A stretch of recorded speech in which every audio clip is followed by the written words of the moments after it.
ఆయన మాట్లాడినట్లు ఎవరును ఎన్నడను మాట్లాడలేదు అనేది. None other person would not speak like that అని. ఏ వ్యక్తి కూడా అట్లా మాట్లాడలేదు, మేము వినలేదు అని అన్నారు. ఇక రెండవ శత్రువుని అడుగుదాం. రెండవ శత్రువు యేసు ప్రభువుకి ఎంతమంది శిష్యులు? 12 మంది. మనకు తెలుసు. మీకు తెలిసిన అడుగుతున్నాను అనుకో, డోంట్ బి ఫీల్. అంటే మీ విషయం సేకరించడానికి 12 మంది శిష్యులు. ఈ 12 మంది శిష్యుల్లో ఒక్కడు బలహీనుడైనాడు. ఇలా బాగా గుర్తుపెట్టుకోండి. దేనికి బలహీనుడైనాడు చెప్తారా అమ్మా?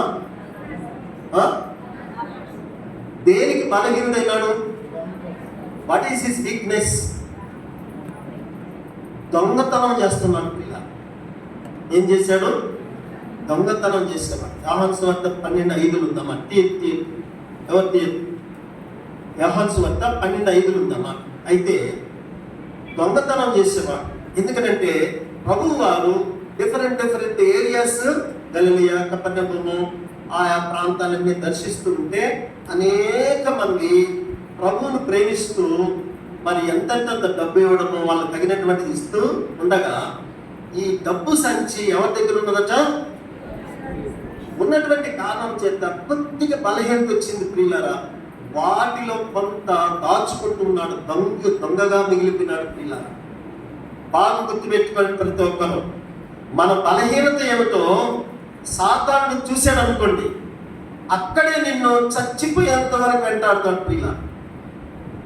If Satan sees the subtle nature or defeat nature or destructed nature or defeatable nature in you, Satan will destroy. నీలో పొరపాటున బలహీనత ఏదైనా ఉంటే చూడండి, యవనస్తులు ఉన్నారు చెడ్డ పనులు చేయడానికో, పెద్దలు ఉన్నారు డబ్బు కోసము, లేకపోతే ఇంకా పెద్దలు ఉన్నారు అధికారం కోసము, అంతస్తుల కోసం ముందుకు వస్తారు కదా.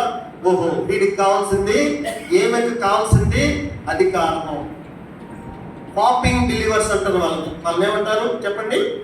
పాపింగ్ బిలీవర్స్ అంటే అధికారం కావాలి, నేను పాటలు పాడాలి, నేను వర్తమానం చెప్పాలి, నేను పెద్ద కావాలి, నన్నే అందరూ మెచ్చుకోవాలి. వీళ్ళని ఏమంటారు చెప్పండి? పాపింగ్ బిలీవర్స్ అంటారు. They are not right in the sight of God. Definitely they will face the consequences in the days to come. ఒక దినము శత్రువు వాళ్ళని పట్టేస్తారు. ఇలా వాళ్ళలో చాలా మంది ఉన్నారు బైబిల్లో. దరిదాపుగా తల వెంట్రుకల మంది ఉంటున్నారు. అధికారాన్ని కావాలని కోరుకొని నష్టపోయినటువంటి వ్యక్తులు చాలా మంది ఉన్నారు బైబిల్లో. కాబట్టి మన యొక్క బలహీనత ఏమిటో ఎవరికి తెలుసు చెప్పండి? సాతానికి తెలుసు. అప్పుడు ఎవరు బైబిల్ తీయద్దు. యోహాను సువార్త 13:2 ఏం రాస్తుందనంటే, సాతానుడు యోధా ఇస్కరియోతులో ఏం పుట్టించాడట? చదవలేదా వచనం? రెండవ వచనం చదవండి. యోహాను సువార్త 13:2 వారు భోజనం చేయుచుండగా ఆయనను అప్పగింపవలనని సీమోను కుమారుడు ఇస్కరియోతు యోధాలో హృదయంలో అపవాది ఇంతకు ముందే ఆలోచన. వింటున్నారమ్మా? అంత జాగ్రత్త. సాతానుడు ఎవరు ఏం పెట్టించాడంట? ఏం ఆలోచన? అప్పగించాలి. అప్పగిస్తే ఏం దొరుకుతుంది? నాకు చూడండి, అప్పగిస్తే ఏం దొరుకుతుంది? డబ్బు కావాలి. వాడి బలహీనత ఏంటి? ఈ want to secure the money. డబ్బు కావాలి. ఓ వీడికి కుక్కకి ఏ రీతిగా మాంసం ఎంత ఇష్టమో, పందికి ఏ రీతిగా బురద ఇష్టమో, అలాగే మనకి ఏదైతే ఇష్టమో సాతానుడికి బాగా తెలుసు ప్రియులా. God knows and at the same time Satan knows. And third person ఎవరు? మనకు తెలిసినట్లుగా మనకి మన సంగతులన్నీ తెలిసింది ఎవరికి? ముగ్గురికి బాగా తెలుసు. నెంబర్ 1 ఎవరు? గాడ్, దేవుడు. 2 3 మనస్సాక్షి. Very good, conscious. మన మనస్సాక్షి తెలుసు. అందుకని సాతానుడికి తెలుసు కాబట్టి వీడికి ఆఫ్టర్ కావాల్సింది ఏంటి? డబ్బు. వీడికి ఆఫ్టర్ కావాల్సింది ఏంటి? అధికారం. వీడికి ఆఫ్టర్ కావాల్సింది ఏంటి? సంథింగ్. ఇన్ బ్రాకెట్స్, ఏదో ఎక్సెట్రా అంటున్నారు. ఈటీసీ అంటే ఎక్సెట్రా. నీ జీవితంలో ప్రతి సహోదరుని అడిగితే, ప్రతి పెద్ద సహోదరుని అడిగితే, చిన్న సహోదరుని అడిగితే నీ బలహీనత ఏమిటో నువ్వు చెప్పవు. కానీ ఎవరికి తెలుసు? మనస్సాక్షి తెలుసు. కానీ ఎవరికి తెలుసు? మనం శోధించే అక్కడే నువ్వు నాశనం అయిపోయేది పిల్ల. బాగా గుర్తుపెట్టుకో. అందుకని సాతానుడు ఏం చేశాడంటే యోహాను సువార్త 13:2లో యూదా ఇస్కరియోతు హృదయంలో ఆలోచన పుట్టించి ఉండేను. ఏం పుట్టించాడట? ఇలాంటి పరిస్థితుల్లో జరిగింది ఏంటంటే ప్రభువు లాస్ట్ ఛాన్స్ ఇచ్చాడండి. God has given a provision to accept his sin. కనీసం ఈ సమయంలోనైనా ఒప్పుకుంటాడులే అని అనుకుని 12 మందిని కూర్చోబెట్టుకొని బల్ల ఇచ్చాడు. ఇలా బల్ల ఇచ్చేటప్పుడు కూడా సాతానుడు యూదా ఇస్కరియోతులో జొరబడి ఉన్నాడు. ఎవరు జొరబడి ఉన్నారు చెప్పండి? యూదా ఇస్కరియోతులో సాతాను జొరబడి. అప్పుడు కఠినైపోయినాడు ప్రియులారా. ప్రభు అన్నాడు, మీలో ఒకడు నన్ను అప్పగించును అని అన్నాడు. One of the persons he will offer me for the enemies. శత్రువుల కోసం నన్ను ఒక్కడు అప్పగిస్తాడు. వెంటనే నిజంగా సాతానుడు వాడి హృదయములుగా లేకపోతే ప్రభువా నన్ను క్షమించయ్యా అని అంటేవాడు. సాతానుడు సింహాసనాన్ని వేసుకున్నటువంటి కారణం చేత ఒప్పుకోలేదు ప్రియులారా. మీలో ఒకడు నన్ను అప్పగించును అని అంటున్నాగానే ఏమన్నాడంటే ప్రభువా నేనా అను. చూసారా, నువ్వు అన్నట్టే అను. అంటే అంతరంగా ఎరిగినటువంటి దేవుడు నువ్వు అన్నట్టే అని అన్నాడు. అన్నప్పుడు you should not participate in the table. బలలో పాల్గొనకూడదు. బలలో ఏం చేశాడు? కఠినంగా పాల్గొన్నాడు ప్రియులారా. కఠినంగా పాల్గొన్నాడు. తను చేస్తున్నటువంటి బలహీనత ఏమిటో గ్రహించలేదు. నెంబర్ 1. ప్రభు చెప్పినటువంటి మాట తృణీకరించాడు. నెంబర్ 2. శిష్యత్వం అంటే వాడికి అర్థం తెలియదు. పరలోక రాజ్యములు 24 పెద్దలతో ఉండాల్సిన ఆ వ్యక్తిత్వాన్ని పోగొట్టుకున్నాడు ప్రియులారా. He lost everything not to accept what ever God says. దేవుడు ఏదైతే చెప్పాడో వినలేకపోయినాడు ప్రియులారా, గ్రహించలేకపోయినాడు. బట్ ఈ పార్టిసిపేట్ ఇన్ ద టేబుల్. ఎక్కడ? బలలో పాల్గొన్నాడు. అప్పుడు సాతాను వానిలో ప్రవేశించను. యోహాను సువార్త 13:20 ఉంది. అప్పుడు వాడు చీకటిలోనికి వెళ్ళిపోయాను అన్నాడు. అప్పుడు ప్రియులారా ఎవరైతే డబ్బులు ఇచ్చారో ఒక ఒప్పందం చేసుకున్నాడు కదా, ఒక కవెనెంట్, ఒక ఒప్పందం చేసుకున్నాడు కదా. ఈ promised all the conspiracy fellows to bring the Lord Jesus Christ to them. వాళ్ళ దగ్గరికి యేసు ప్రభువుని తీసుకురావాలని ఒక ఆశ కలిగింది. ఇప్పుడు మొత్తము బంట్రోతులతో కూడా వాడిని తీసుకొని నేరుగా యేసు ప్రభు వారు దగ్గరికి వెళ్ళారు. యేసు ప్రభు అన్ని చోట్ల ఉన్నాడు ప్రియులారా. 3 చోట్ల ఎక్కువగా ఉన్నాడు. నెంబర్ 1 సముద్రములో గడిపాడు. నెంబర్ 2 పంటల మీద గడిపాడు. నెంబర్ 3 గెస్సెమని తోటలో గడిపాడు ప్రియులారా. బాగా గమనించండి. యేసు ప్రభు గడిపింది ప్రాముఖ్యమైనటువంటి స్థలాలు ఎక్కడ అనంటే నెంబర్ 1 సముద్రంలో, on the sea shores. Number 2 ఎక్కడ? హిల్ ఏరియా, కొండ ప్రాంతాలలో గడిపేవాడు. నెంబర్ 3 ఎక్కడ? గెస్సెమని తోట, ద గార్డెన్ ఆఫ్ గెత్సెమనే. కాబట్టి ఇప్పుడు ప్రభు ఎక్కడున్నాడో వాడికి బాగా తెలుసు. ఎందుకంటే ఎప్పుడు తోడ తిరుగుతున్నాడు కదా, అందుకని వాడికి బాగా తెలుసు. కాబట్టి నేరుగా గెత్సెమని తోటకి తీసుకెళ్ళాడు. ఇలా ఎవరిని ముందు పంపించినటువంటి బంట్రోతు వాళ్ళు వెళ్ళిపోయారు. They have lost their lives, they have become martyrs for the Lord Jesus Christ. యేసు ప్రభు కోసము వాళ్ళు హతసాక్షులు అయిపోయినారు. ఫస్ట్ పంపించినట్టు వాళ్ళు, రెండవసారి పంపించినట్టు వాళ్ళు ఇప్పుడు ప్రభువును పట్టుకోవడానికి యూదా ఇస్కరియోతుతో కూడా వెళ్ళారు. ఆ టైంలో ప్రభువు గెత్సెమని తోటలో పేతురు, యోహాను, యాకోబులతో కలిసి ప్రార్థన చేస్తా ఉన్నాడు. ప్రభు రాతివేత దూరము వెళ్ళాడు. రాయి విసిరేస్తే ఎంత దూరం వెళ్తుందో అంత దూరం వెళ్ళి ప్రభు ప్రార్థన చేసుకుంటున్నారు. మీ సోమంలో ప్రవేశించుకున్నట్టు మెలకుగా ఉండి ప్రార్థన చేస్తూ ఉండండి అని అక్కడ పెట్టేసి వాళ్ళని వెళ్ళాడు. వెళ్ళిన తర్వాత ప్రార్థన చేస్తాను, వైల్ దేవర్ ప్రేయింగ్. వీళ్ళు ఏం చేస్తున్నారంటే వీళ్ళు శాస్త్రులు, సద్దుకైలు, ధర్మశాస్త్ర ఉపదేశకులు, పెద్దలు పంపించినటువంటి ఆ యొక్క శత్రువులు ప్రియులారా వచ్చేసరికి పేతురు, యోహాను, యాకోబులు నిద్రపోతున్నారు. ప్రియుల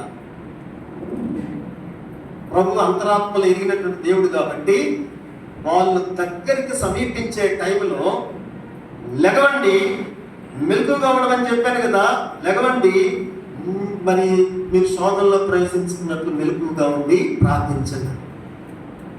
ఇప్పుడు కళ్ళు తెరిచి చూసేసరికి శత్రువులందరూ గెస్సెమనే తోటలో నిలబడ్డారు. ఇలా అంటే బంట్రోతులు ప్లస్ యూదా ఇస్కరియోతు కత్తులు, ఉదయలు అన్ని తీసుకుని వచ్చి ప్రభువుకు సమీపంగా నిలబడ్డారు. ఇప్పుడు శోధనలో ప్రవేశించొద్దని చెప్పాడు కదా ప్రభు. ఎలాంటి శోధన వచ్చింది పేతురికి అని అంటే, వాళ్ళల్లో బలమైనటువంటి వ్యక్తి ఎవరంటే మల్కు అనేవాడు. యేసు ప్రభుని పట్టుకున్నాడు. ప్రియులారా, నేను అనుకుంటా ఇవన్నీ దృష్టాంతాలు లోపల రాయాలంటే చాలా పడుతుంది కదా బైబిల్ అని నేను అనుకుంటా. ఫలాని వ్యక్తి అని హృదయస్కరేంద్ర ప్రత్యక్షంగా చెప్పుకుంటాడు. అది ఆ వ్యక్తి యేసు ప్రభు. గబగబ వచ్చి మల్కు పట్టుకున్నాడు. ప్రియుల అప్పుడు కత్తి తీశాడు, వరలో నుండి తీసాడు పేతురు. మల్కు చెవి మీద ఎక్కడ యాక్చువల్గా మెడ మీద పడాల్సింది, లేకపోతే తల మీద రెండుగా పాయలు కావాల్సింది ప్రియులారా. కానీ మల్కు చెవి మీదనే పడింది కత్తి. పడినప్పుడు యాక్చువల్గా ఒకవేళ మల్కు కానీ ఆ రోజు కానీ చనిపోయింటే ఈనాడు మరి పేతురికి దేవుడు ఆ వాగ్దానం ఇచ్చిండేవాడు కాదు. మనం చదువుకున్నటువంటి ఆ భాగంలో 5 వాగ్దానాలు ఇచ్చాడు. నేను తర్వాత చెప్తాను. పేతురికి 5 వాగ్దానాలు ఇచ్చాడు పిల్లలు. మనం చదువుకున్న కదా మరి మత్తయి సువార్త 16వ అధ్యాయంలో 5 వాగ్దానాలు ఇచ్చాడు. ఆ వాగ్దానంలో ఒక వాగ్దానం ఏంటంటే, ఇదిగో నీవు పేతురువు, ఈ బండ మీద నా సంఘమును కట్టుదువు అని ఉన్నాడు. ఆది సంఘము ఉండేది కాదు ప్రియుల. సంఘం యొక్క నమూనా ఎంటైర్ విల్ బి డిస్ట్రాయిడ్, మొత్తం నాశనం అయిపోయింది. ఆ రోజు కానీ పేతురు కానీ మరి తల మీద కానీ కత్తి కానీ వేస్తుంటే పొర్రపాటున ఎక్కడ పడింది? చెవి మీద పడి చెవి ప్రక్కకు వెళ్ళింది, ప్రియుల కింద పడింది. అప్పుడు ప్రభు మనకు తెలుసు ఆ చెవి అతికించాడు ప్రియుల. అప్పుడు పేతురు కత్తి వరలో వచ్చు, నేను నా తండ్రిని కానీ వేడుకుంటే 72,000 యోధులు వస్తారు, కత్తి వరలో వచ్చు, నా రాజ్యం అలాంటిది కాదు అని అన్నారు. ఇప్పుడు యూదా ఇస్కరియోతు ఎప్పుడైతే ప్రభు ఆ మాటలు చెప్తూ ఉంటుండగా బంట్రోతులు వచ్చి పట్టుకున్నారు. నేరుగా ఎక్కడికి తీసుకెళ్ళారండి? పిలాతు యొక్క సమాజ మందిరానికి తీసుకెళ్లారు. ఎక్కడి నుండి పోతున్నాడు ఇప్పుడు ప్రభు? Gethsemane, the garden of Gethsemane to synagogue. అంటే ఎక్కడి నుండి ఎక్కడికి పోతున్నాడు? గెత్సెమనే తోట నుండి సమాజ మందిరానికి ఇప్పుడు పట్టుకొని వెళ్తున్నారు. వీళ్ళల్లో యోహాను రాలే, యాకోబు రాలే, దే హావ్ లెఫ్ట్ ఓవర్, మధ్యలో ఆగిపోయినాం. అయితే పేతురు మాత్రము సమాజ మందిరము ముంగిటి వరకు వెంటాడుతూ వచ్చాడు. దూరం నుండి వెంటాడినని రాస్తుంది. దూరం నుండి వెంటాడుతున్నాడు, చూస్తున్నాడు. ఎందుకంటే ప్రభువుని నేనేమన్నా బాధ పెట్టానేమో. నమ్మమ్మా, ప్రభు చెప్పాడు కదా, కోడి కొయ్యకు మనకు 3 సార్లు గొప్పతా, you will be despised 3 times for my sake అని అన్నాడు. ఇదంతా గుర్తు చేసుకొని బాధపడుతూ వెంటాడుతున్నాడు ప్రియుల. ఇలాంటి పరిస్థితులలో 2 కార్యాలు జరిగాయి ప్రియుల. ఏంటి ఆ 2 కార్యాలు అని అంటే, పిలాతు యేసు ప్రభు వారిని ప్రశ్నించాడు, నువ్వు యూదులకు రాజువా అని అన్నాడు. Are you king of Jews? యూదులకు రాజువా అని ఈ కత్తిపై ప్రభు మౌనంగా ఉన్నాడు. అదైన తర్వాత ఆర్ యు ఎ కింగ్ అని అన్నాడు. Yes, I am the king of kings, Lord of lords అన్నట్లుగా నేను రాజునే అని అన్నాడు. అప్పుడు ఇతరులు ఏ పొరపాటును కనబడటం లేదే అని అనుకొని ఏం చేశాడంటే, ప్రియులారా, హేరోదు దగ్గరికి పంపించాడు. హేరోదు యూదయ ప్రాంతాన్ని పరిపాలిస్తున్నాడు ప్రియులారా. యూదయ ప్రాంతాన్ని పరిపాలిస్తున్నట్టు హేరోదు దగ్గరికి పిలాతు ఎవరి దగ్గరికి పంపాడు? ఎందుకు పంపాడు? ఏ తప్పు కనబడటం లేదు, ఈ నేరం నేనెందుకు తల మీద వేసుకోవాలి అన్నట్లుగా, ఈ బాధ నేనెందుకు, అన్యాయ తీర్పు నేనెందుకు చెప్పాలి అని అనుకొని నేరుగా హేరోదు దగ్గరికి పంపించాడు. పిల్ల హేరోదు దగ్గరికి పంపించినప్పుడు హేరోదు ఎగతాళి చేశాడు ప్రభు. ఎలాంటి ఎగతాళి అంటే, నిన్ను చాలా దినాలు నేను చూడాలనుకున్నా, ఇప్పుడు ప్రత్యక్షమైన ఏదన్నా అద్భుతం చేయగలవా అని అడిగాడు. అయితే ప్రభు మౌనంగా ఉన్నాడు. అతను కూడా ఏం చేశాడంటే హేరోదు మరలా పిలాతు దగ్గరికి పంపించాడు. పిల్ల ఈ మధ్యలో ఏం జరిగిందంటే, ఎక్కడ ప్రభు హేరోదు ఇంట ఉన్నప్పుడు, బాగా గుర్తుపెట్టుకున్నాడు, ప్రభువు హేరోదు దగ్గరికి వెళ్ళాడు కదా జడ్జిమెంట్ కోసము. అక్కడికి వెళ్ళినప్పుడు పిలాతు సమాజ మందిరంలో సింహాసనం మీద కూర్చొని ఉన్నాడు. ప్రియుల అందరు జాగ్రత్తగా ఉన్నాడు, చిన్నపిల్లలు కూడా. Kindly fold your hands. Okay, అందరూ చిన్నపిల్లలు జాగ్రత్తగా ఉన్నాడు, ఎవరు మాట్లాడు. ఇప్పుడు ప్రభు ఎక్కడున్నాడు? హేరోదు ఇంట ఉన్నాడు. హేరోదు ఇంట ఉన్నప్పుడు ఇందులో పిలాతు భార్య ఏం చేసిందంటే ఒక కల కన్నది. ప్రియుల అర్ధరాత్రి కలగనిందంటే, కళ వచ్చేది ఎప్పుడు? మంచి నిద్రలో వస్తుంది. యోగ గ్రంథంలో ఉంది, when we are in asleep immediately we will get that dream. కాబట్టి మంచి నిద్రలో కళ వస్తుంది. అలాంటి పరిస్థితులలో ఈమెం చేసిందంటే, భర్త ఏమో సింహాసనం మీద కూర్చొని ఉన్నాడు, సినగాపులో అంటే గవర్నర్గా కూర్చొని ఉన్నాడు. ఇలాంటి పరిస్థితుల్లో భార్య పరిగెత్తుకుంటూ వచ్చింది. వచ్చి ఇప్పుడు ఏమన్నదంటే, ఆమె పేరు ఏంటంటే బైబిల్లో లేదు, మరి క్లాడియస్. ఆమె పేరేంటి చెప్పండి? క్లాడియస్. పిలాతు భార్య పేరు క్లాడియస్. కాబట్టి ఈ క్లౌదియా అనే ఆమె నేరుగా ఆయన దగ్గరికి వచ్చింది. ఇప్పుడు చదవండి. ఇప్పుడు పిలాతు భార్య శత్రువే కదా. పిలాతు భార్య ఏమంటుందో చూడండి. మత్తయి సువార్త 27:19 చదవండి ఎవరైనా. మాథ్యూ చాప్టర్ 27:19 చదవండి ఎవరైనా. బైబిల్ పైకి తీసుకోండి, కింద పెట్టొద్దండి. బైబిల్ గురించి నేను తర్వాత చెప్తా. అతడు న్యాయపీఠం మీద కూర్చుని ఉన్నప్పుడు అతని భార్య, నీవు ఆ నీతిమంతుడు జోలికి పోవద్దు. చాలురా. ఏమన్నాడండి? ఏమన్నదండి ఆమె? అయ్యా హస్బెండ్ గారు, ఇదిగో ఆ నీతిమంతుడి దగ్గర ఆ జోలికి పోవాలి. ఆ నీతిమంతుడు ప్రజెంట్ ఆయన ఎక్కడున్నాడు? హేరోదు దగ్గర. ఆయన జోలికి పోవాలి. ఎందుకంటే నేను రాత్రి కలగన్నా. చదవరా. ఈ పొద్దున ఈ వద్దు ఆయన గురించి కలలో మిక్కిలి చాలా ఏమన్నాడు? కలలో నేను చాలా బాధపడ్డా. ఆ నీతిమంతుడి జోలికి వెళ్ళొద్దు. Don't touch that righteous man. If you touch that righteous man definitely will be left over. నీ జీవితం అంతా నాశనం అయిపోతుంది. జాగ్రత్త, మా కుటుంబం నాశనం అయిపోతాయా, ఆ నీతిమంతుడి జోలికి వెళ్ళొద్దు అని చెప్పి ఇంటికి వెళ్ళిపోయింది. ప్రియులారా, ఎంతలో హేరోదు ఇంటి దగ్గర నుండి ఇప్పుడు సమాజ మందిరానికి తెచ్చిన తర్వాత ఈ గ్యాప్ లో ఏం జరిగిందనంటే, శాస్త్రులు సద్దూకైలు ధర్మశాస్త్రం పంపించారు కదా, వాళ్ళు అన్న కైపా దగ్గరికి పంపించినప్పుడు వాళ్ళు కూడా హేళన చేశారు ప్రభుని. ఎలా హేళన చేశారనంటే, భయంకరంగా ఒకడంటాడు, ఏమంటాడు అంటే, ఒక మనుష్యుడు ఇతరుల కోసం చనిపోవటానికి మంచిదిరా అని అంటాడు. అంటే ఎగతాళి చేయకపోతే, అంటే ఒక వ్యక్తి ఏదైనా నేరం చేస్తే చనిపోవటం అది లేదు, కానీ నేరం చేయనటువంటి వ్యక్తి దేవుడిని ఏమంటున్నారనంటే, ఒక మనుషుడు మరి అనేకుల కోసం చనిపోవటం మంచిది అని అంటారు.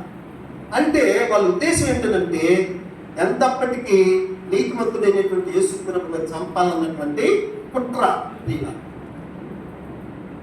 అప్పుడు పిలాతు ఈ సంగతి తెలుసుకొని అన్న కైపా ఏమన్నారు అని అంటే, ఇట్లా అనుకుంటున్నారు అని అన్నారు. అందరు యూదులందరూ వచ్చారు సమాజ మందిరం దగ్గరికి ప్రియులారా. వచ్చినప్పుడు 12 hours ఆ యొక్క జడ్జిమెంట్ జరిగింది ప్రియులారా. జడ్జిమెంట్ తీర్పు ఎన్ని గంటలు?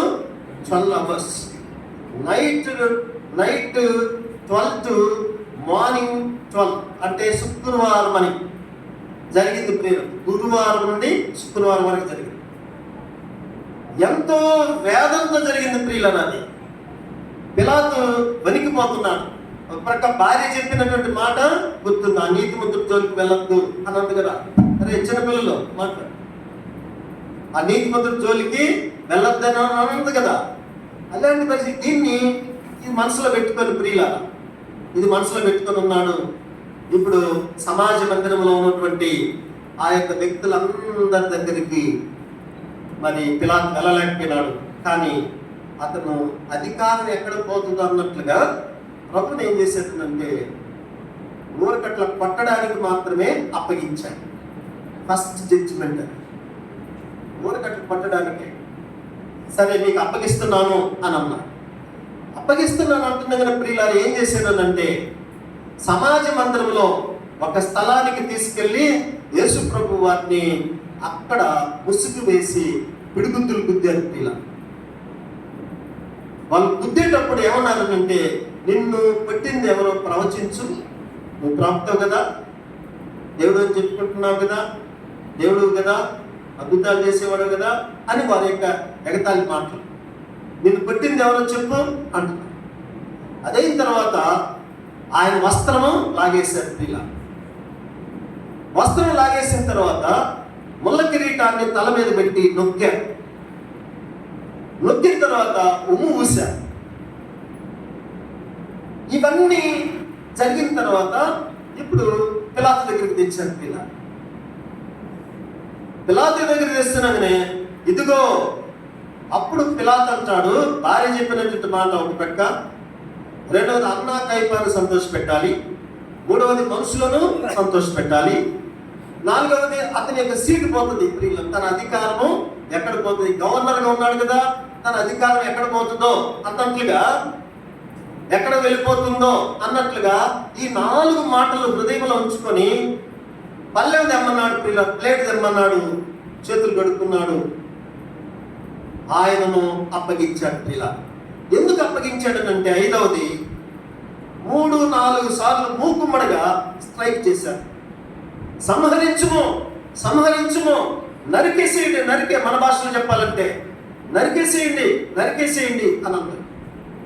అల్లరి ఎక్కువవుతున్నటువంటి కారణం చేత ఇక అతని యొక్క అధికారం ఎక్కడ పోతుందని చెప్పి ఆ మనుషులను సంతోష పెట్టడానికి రాంగ్ డెసిషన్, రాంగ్ జడ్జిమెంట్ ఇచ్చాడు ప్రియుల. The judgement beyond the history అని ఒక బుక్ రాశాడు బిల్లీ గ్రాహం గారు. ఎవరైనా ఉంటే చదవండి, చాలా అద్భుతమైనటువంటి గ్రంథం. ఇంగ్లీష్లో 250 pages, the judgement beyond the history. కాబట్టి అద్భుతమైన పుస్తకం. ఆ బుక్లో బిల్లీ గ్రాహం గారు రాశారు, ప్రపంచంలో ఏ వ్యక్తికి కూడా, ఏ జడ్జి, తీర్పు చెప్పే వ్యక్తి జ్ఞానం లేదు అని, జ్ఞానం ఉన్నట్లుగా తీర్పు చెప్పలేదు అని రాశారు. There is no fault in Jesus Christ, but he applied that he is a culprit. అంటే నేరస్తుడని అప్లై చేశాడు. అంటే నా దగ్గర ఏ తప్పు లేదు అంటే, యూదులు ప్రియులారా బాహ్యమైనటువంటి శుద్ధి కోరుకున్నారు కానీ ఆంతరంగికమైనటువంటి శుద్ధి వాళ్ళు కోరలేదు ప్రియులారా. Outward appearance will be very nice, whereas inward appearance will be very bad. అందుకని పైకి చూసేదానికి బాగుండే వాళ్ళు కానీ అంతరంగంలో క్రూరమైనటువంటి తోడులు లాంటి వ్యక్తులు. కాబట్టి బాహ్యమైనటువంటి శుద్ధి వాళ్ళు కోరారు కాబట్టి, అందుకని చేతులు కడుక్కుంటే పాపం పోతుందిలే అని అంటున్నారు. పాపం అనేది చేతులు కడుక్కుంటే పోదు, అంతరంగంలో మార్పు చెందితే పోతుందని బైబిల్ చెప్తుంది ప్రియుల. కానీ పిలాతు చేతులు కడుక్కున్నంత మాత్రం భార్య చెప్పింది ఒక ప్రక్క, అయ్యా నీతిమంతుడి జోలికి పోవద్దనంటే ఆమె మాట కూడా వినకుండా ఏమన్నాడనంటే ప్రియులారా, చూడండి యోహాను సువార్త 19:4. పేతురు పిలాతు యేసు ప్రభు ఎవరు అని ప్రశ్నిస్తే ఏమంటున్నాడు? 19:4 చదవండి. పిలాతు మరలా వెలుపలికి వచ్చి, ఇదిగో ఈయన యందు ఏ దోషమును నాకు. చూసారా ఎలాంటి సాక్ష్యం చెప్పాడు పిల్ల. ఇప్పుడు మనం ఎంతమందిని అడిగామమ్మా చెప్పండి? బంట్రోతులను అడిగాము. బంట్రోతులు ఏం చెప్పారు? ఫస్ట్ వెళ్ళిన బంట్రోతులు ఆయన మాట్లాడినట్లు ఎవరు ఎన్నడూ మాట్లాడు. పిలాతు భార్యను అడుగుదాం. ఆమె ఏమన్నది? క్లాడియస్ ఏమన్నది? ఆ పేరు క్లాడియస్ ప్రొకోరు. అది గుర్తుపెట్టుకోండి, క్లాడియస్ ప్రొకోరు. పిలాతు భార్య పేరేంటి? క్లాడియస్ ప్రొకోరు. కాబట్టి క్లాడియస్ ఏమన్నది? అయ్యా ఆ నీతిమంతుడు తోలిపోయాడు. ఏమైనా శత్రువు అని ఎట్లా భావించాలి మనము? పిలాతు శత్రువు అయినప్పుడు భార్య కూడా శత్రువే కదా. ఇప్పుడు నేను శత్రువు యేసు ప్రభుకి, నా భార్య కూడా శత్రువే కదా. అలాగనే క్లాడియస్ ప్రొకోరు ప్లీజ్ లార్డ్ జీసస్ క్రైస్ట్, అయ్యా I did not touch that righteous man. ఆ నీతిమంతుడి జోడికి వెళ్ళొద్దయ్యా అని అన్నాడు. మూడవది, పిలాతుని అడిగితే ఏమన్నాడు ఆయన? ఈయన యందు ఏ దోషము నాకు కనబడలేదు. అంటే శత్రువులు ప్రభువుని గురించి ఇచ్చిన సాక్ష్యం. ఇప్పుడు ముగ్గురు బాగా ఇచ్చారా చెడ్డగా ఇచ్చారా? మంచి సమాచారమే ఇచ్చారు. ఇప్పుడు నాలుగవ వ్యక్తి వీళ్ళని బాగా గుర్తుపెట్టుకున్నారు. ఎప్పుడైతే వీళ్ళకి అప్పగించాడో, అప్పగించిన తర్వాత ఏం చేశాడనంటే, యూదులకి అంటే రోమా గవర్నమెంట్ ఆ దినాల్లో ఎవరైనా తప్పుగా చేస్తే 5 రకాలైనటువంటి శిక్షలు వేస్తారు. బాగా వినండి. రోమీయులు ఎవరైనా తప్పుగా చేస్తే 5 రకాలైనటువంటి శిక్షలు వేసేవారు. నెంబర్ 1, ఎవరైనా తప్పులు చేశారనుకోండి, ఈ గోర్లు ఉన్నాయి కదా మనకి, టేబుల్ మీద పెట్టి 2 సూదులు కొట్టేవాళ్ళు. ఇలా ప్రతి గోర్లో ఏం కొడతారు? 2 సూదులు కొట్టేవాళ్ళు. చీలలు కొట్టేవాళ్ళు. చీలలు చరిత్ర ఏం రాసిందంటే కొంతమందికి చీలలు కూడా కొట్టారు. గోర్లలో చీలలు కొట్టే దేనికనంటే చేసిన తప్పు ఒప్పుకుంటారు. ఇది తప్పు చేసినట్టు వారికి వేసే మొదటి శిక్ష. గోర్లలో 2 సూదులు.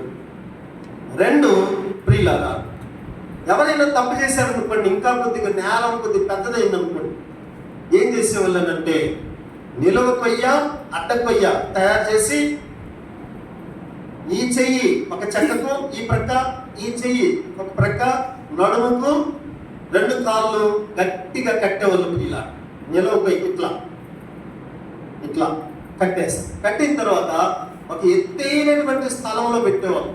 ఎత్తైన స్థలం అంటే వాళ్ళకి చిన్న మరి పంటలు ఉండేవి. దారికి దగ్గరలో అట్లా ఎత్తైన స్థలంలో పెట్టేవాళ్ళు. ఎందుకనంటే ఒంటెల మీద, గాడిదల మీద, గుర్రాల మీద ఉక్కిలము, సాంబ్రాణి, కొన్ని వస్తువులు వ్యాపారస్తులు ఆ దారిని వెళ్ళిపోయేవాళ్ళు. ఆ పనిష్మెంట్ ఇచ్చినటువంటి ఆ వ్యక్తిని మరి పరువు తీయటానికి లాస్ట్కి ఈ ఒంటెల మీద వెళ్తున్నటువంటి వ్యక్తులు ఆ శిలువ మీద ఉన్నటువంటి ఆ వ్యక్తులను మరి ఉమ్ము ఊసి వెళ్ళిపోవాలి. అది వాళ్ళు వేసినటువంటి శిక్ష. సరే, ఇట్లా తాళ్ళతో కట్టారు కదా. కట్టిన తర్వాత ఏం చేస్తారనంటే అట్లనే నీళ్లు కానీ ఆహారం కానీ ఏమి ఇవ్వరు.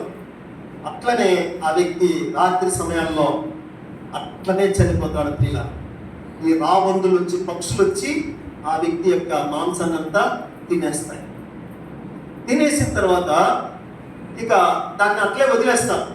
వదిలేసిన తర్వాత వాళ్ళ యొక్క పద్ధతి ప్రకారం ఆ ఎముకలన్నీ పూర్తి చేస్తారంతే. ఆ సిలువను ఏం చేస్తారంటే వేసినటువంటి సిలువను తగలబెట్టేస్తారు, బూడిద చేసేస్తారు. ఇది మొదటి రకమైనటువంటి శిక్ష. రెండవ రకమైన శిక్ష. ఇక మూడవ రకమైన శిక్ష ఏంటో తెలుసా? అలాగనే తాళ్ళతో కడతారు, క్రింద మంట పెడతారు. వీళ్ళ ఎత్తైన స్థలంలో పెట్టి క్రింద ఏం చేస్తారంటే మంట పెడతారు. ఆ మంటకు వేడికి ఆ వ్యక్తి అలాగనే చనిపోతాడు. అలాగనే చనిపోయిన తర్వాత ఆ పొగకి ఆ వేడికి అట్లనే చనిపోయిన తర్వాత ఇంకా చనిపోలేదు అనుకోండి, ఆ మంటకు కూడా చనిపోలేదు. కొంతమంది బలశాలు ఉంటారు కదా, చనిపోలేదు అనుకోండి, కాళ్ళు వెరగొడతారు, 2 కాళ్ళు చేతులు వెరగొడతారు. ఇది యోహాను సువార్త 18వ అధ్యాయంలో ఉంది. యేసు ప్రభుతో కూడా సిలువ వేసినటువంటి వాళ్ళకి తాళతో కట్టారు. తాళతో కట్టిన తర్వాత వాళ్ళు చావలేదని కాళ్ళు విరగొట్టారు. ఇలా ఇది 3వ రకమైనటువంటి శిక్ష. 4వ రకమైనటువంటి శిక్ష ఏమిటో తెలుసండి? పెద్ద క్రికెట్ ఆడే స్టేడియం ఉంటుంది. ఆ స్టేడియంలో అందరు కూర్చుంటారు. అంటే క్రికెట్ స్టేడియం అంటే ఇట్లా మెట్లు ఉంటాయి కదా, మధ్యలో గ్రౌండ్, ఇట్లా మెట్లు. అక్కడ అందరినీ కూర్చోబెడతారు. పలానా రోజున పలానా వ్యక్తిని ఇట్లా చంపుతున్నాము అని ఆ రోజు మరి ఇన్ఫర్మేషన్ పంపిస్తారు. ఇన్ఫర్మేషన్ పంపించిన తర్వాత దండోర అంటారు చూడండి, దండోర కొడతారు. ఈ దండోర వేసిన తర్వాత ఆ రోజు అందరు అక్కడ స్టేడియంలో వచ్చేస్తారు. మనం కదా క్రికెట్ చూడటానికి వెళ్ళినట్లుగా. వెళ్ళిన తర్వాత ఎవరైతే నేరం చేశారో ఆ వ్యక్తిని గ్రౌండ్లో మధ్యలో నిలబెడతారు. నిలబెట్టిన తర్వాత అప్పుడు ఆకలితో ఉన్న సింహాలను వదిలేస్తారు. ప్రియుల, సింహాలకు ఆహారం వేయరు ఒక వీక్ నుండి. వేయనటువంటి పరిస్థితుల్లో అవి ఎలా ఉంటాయి? చాలా నీరసంగా ఉంటాయి, కోపంగా ఉంటాయి, తినాలనేటువంటి ఆశ. అలాంటి సింహాలని పంపిస్తే అవి తింటూ ఉండగా ఈ స్టేడియంలో కూర్చున్నట్టు వాళ్ళందరూ ఆహాహాహా అని ఎగతాళి చేస్తారు. చూడండి ఎంత ఘోరం వచ్చింది. ఇక 5వ శిక్ష ఏంటనంటే, దేశద్రోహిగా వాళ్ళని ఎక్కడ కూడా ఏ కార్యక్రమాలు పిలవట్లా. వాళ్ళని ఏమంటారు? బెట్రేయర్స్ ఆఫ్ ద కంట్రీ అంటారు. బెట్రేయర్స్ అంటే దేశ ద్రోహం చేసేవాళ్ళు, నమ్మించి మోసం చేశాడనే మాట మనం అంటాం. వాటి నమ్మించి నన్ను మోసం చేశాడంటే వాళ్ళని ఏమంటారంటే దేశద్రోహులు అంటారు. వాళ్ళగా పరిగణించి వాళ్ళ యొక్క కార్యాన్ని కూడా పిలవరు. ఈ 5 రకాలైనటువంటి శిక్ష. మొదటి శిక్ష ఏంటండి? మర్చిపోయారా? గోర్లల్లో ముడిసిళ్ళు. 2వ శిక్ష వాళ్ళతో కట్టేస్తారు. కట్టేసిన తర్వాత అట్లనే వదిలేస్తారు, అంతే. అంటే ఆహారం నీళ్ళు ఉండవు కాబట్టి అలాగనే చనిపోతారు. 3వది ఏంటి? కట్టారు, అలాగనే కింద మంట పెడతారు. చనిపోకపోతే ఏం చేస్తారు? కాళ్ళు విరగొడతారు. 4వ రకమైన శిక్ష ఏంటి? సింహాలను వదిలేస్తారు. నైట్ మరి తెల్లవారి తర్వాత సింహాలను వదిలేస్తారు. ఇక 5వది ఏంటి? దేశద్రోహిగా ముద్ర వేసేస్తారు. They will seal is a betrayer. Seal వేసిన తర్వాత ఏ కార్యానికి పిలవరు, వాడు చావటమే మేలు. వాడు ఎక్కడ తినడానికి లేదు, ఎవరి ఇంటికి వెళ్ళడానికి లేదు. ఇలాంటి 5 రకాలైనటువంటి శిక్ష.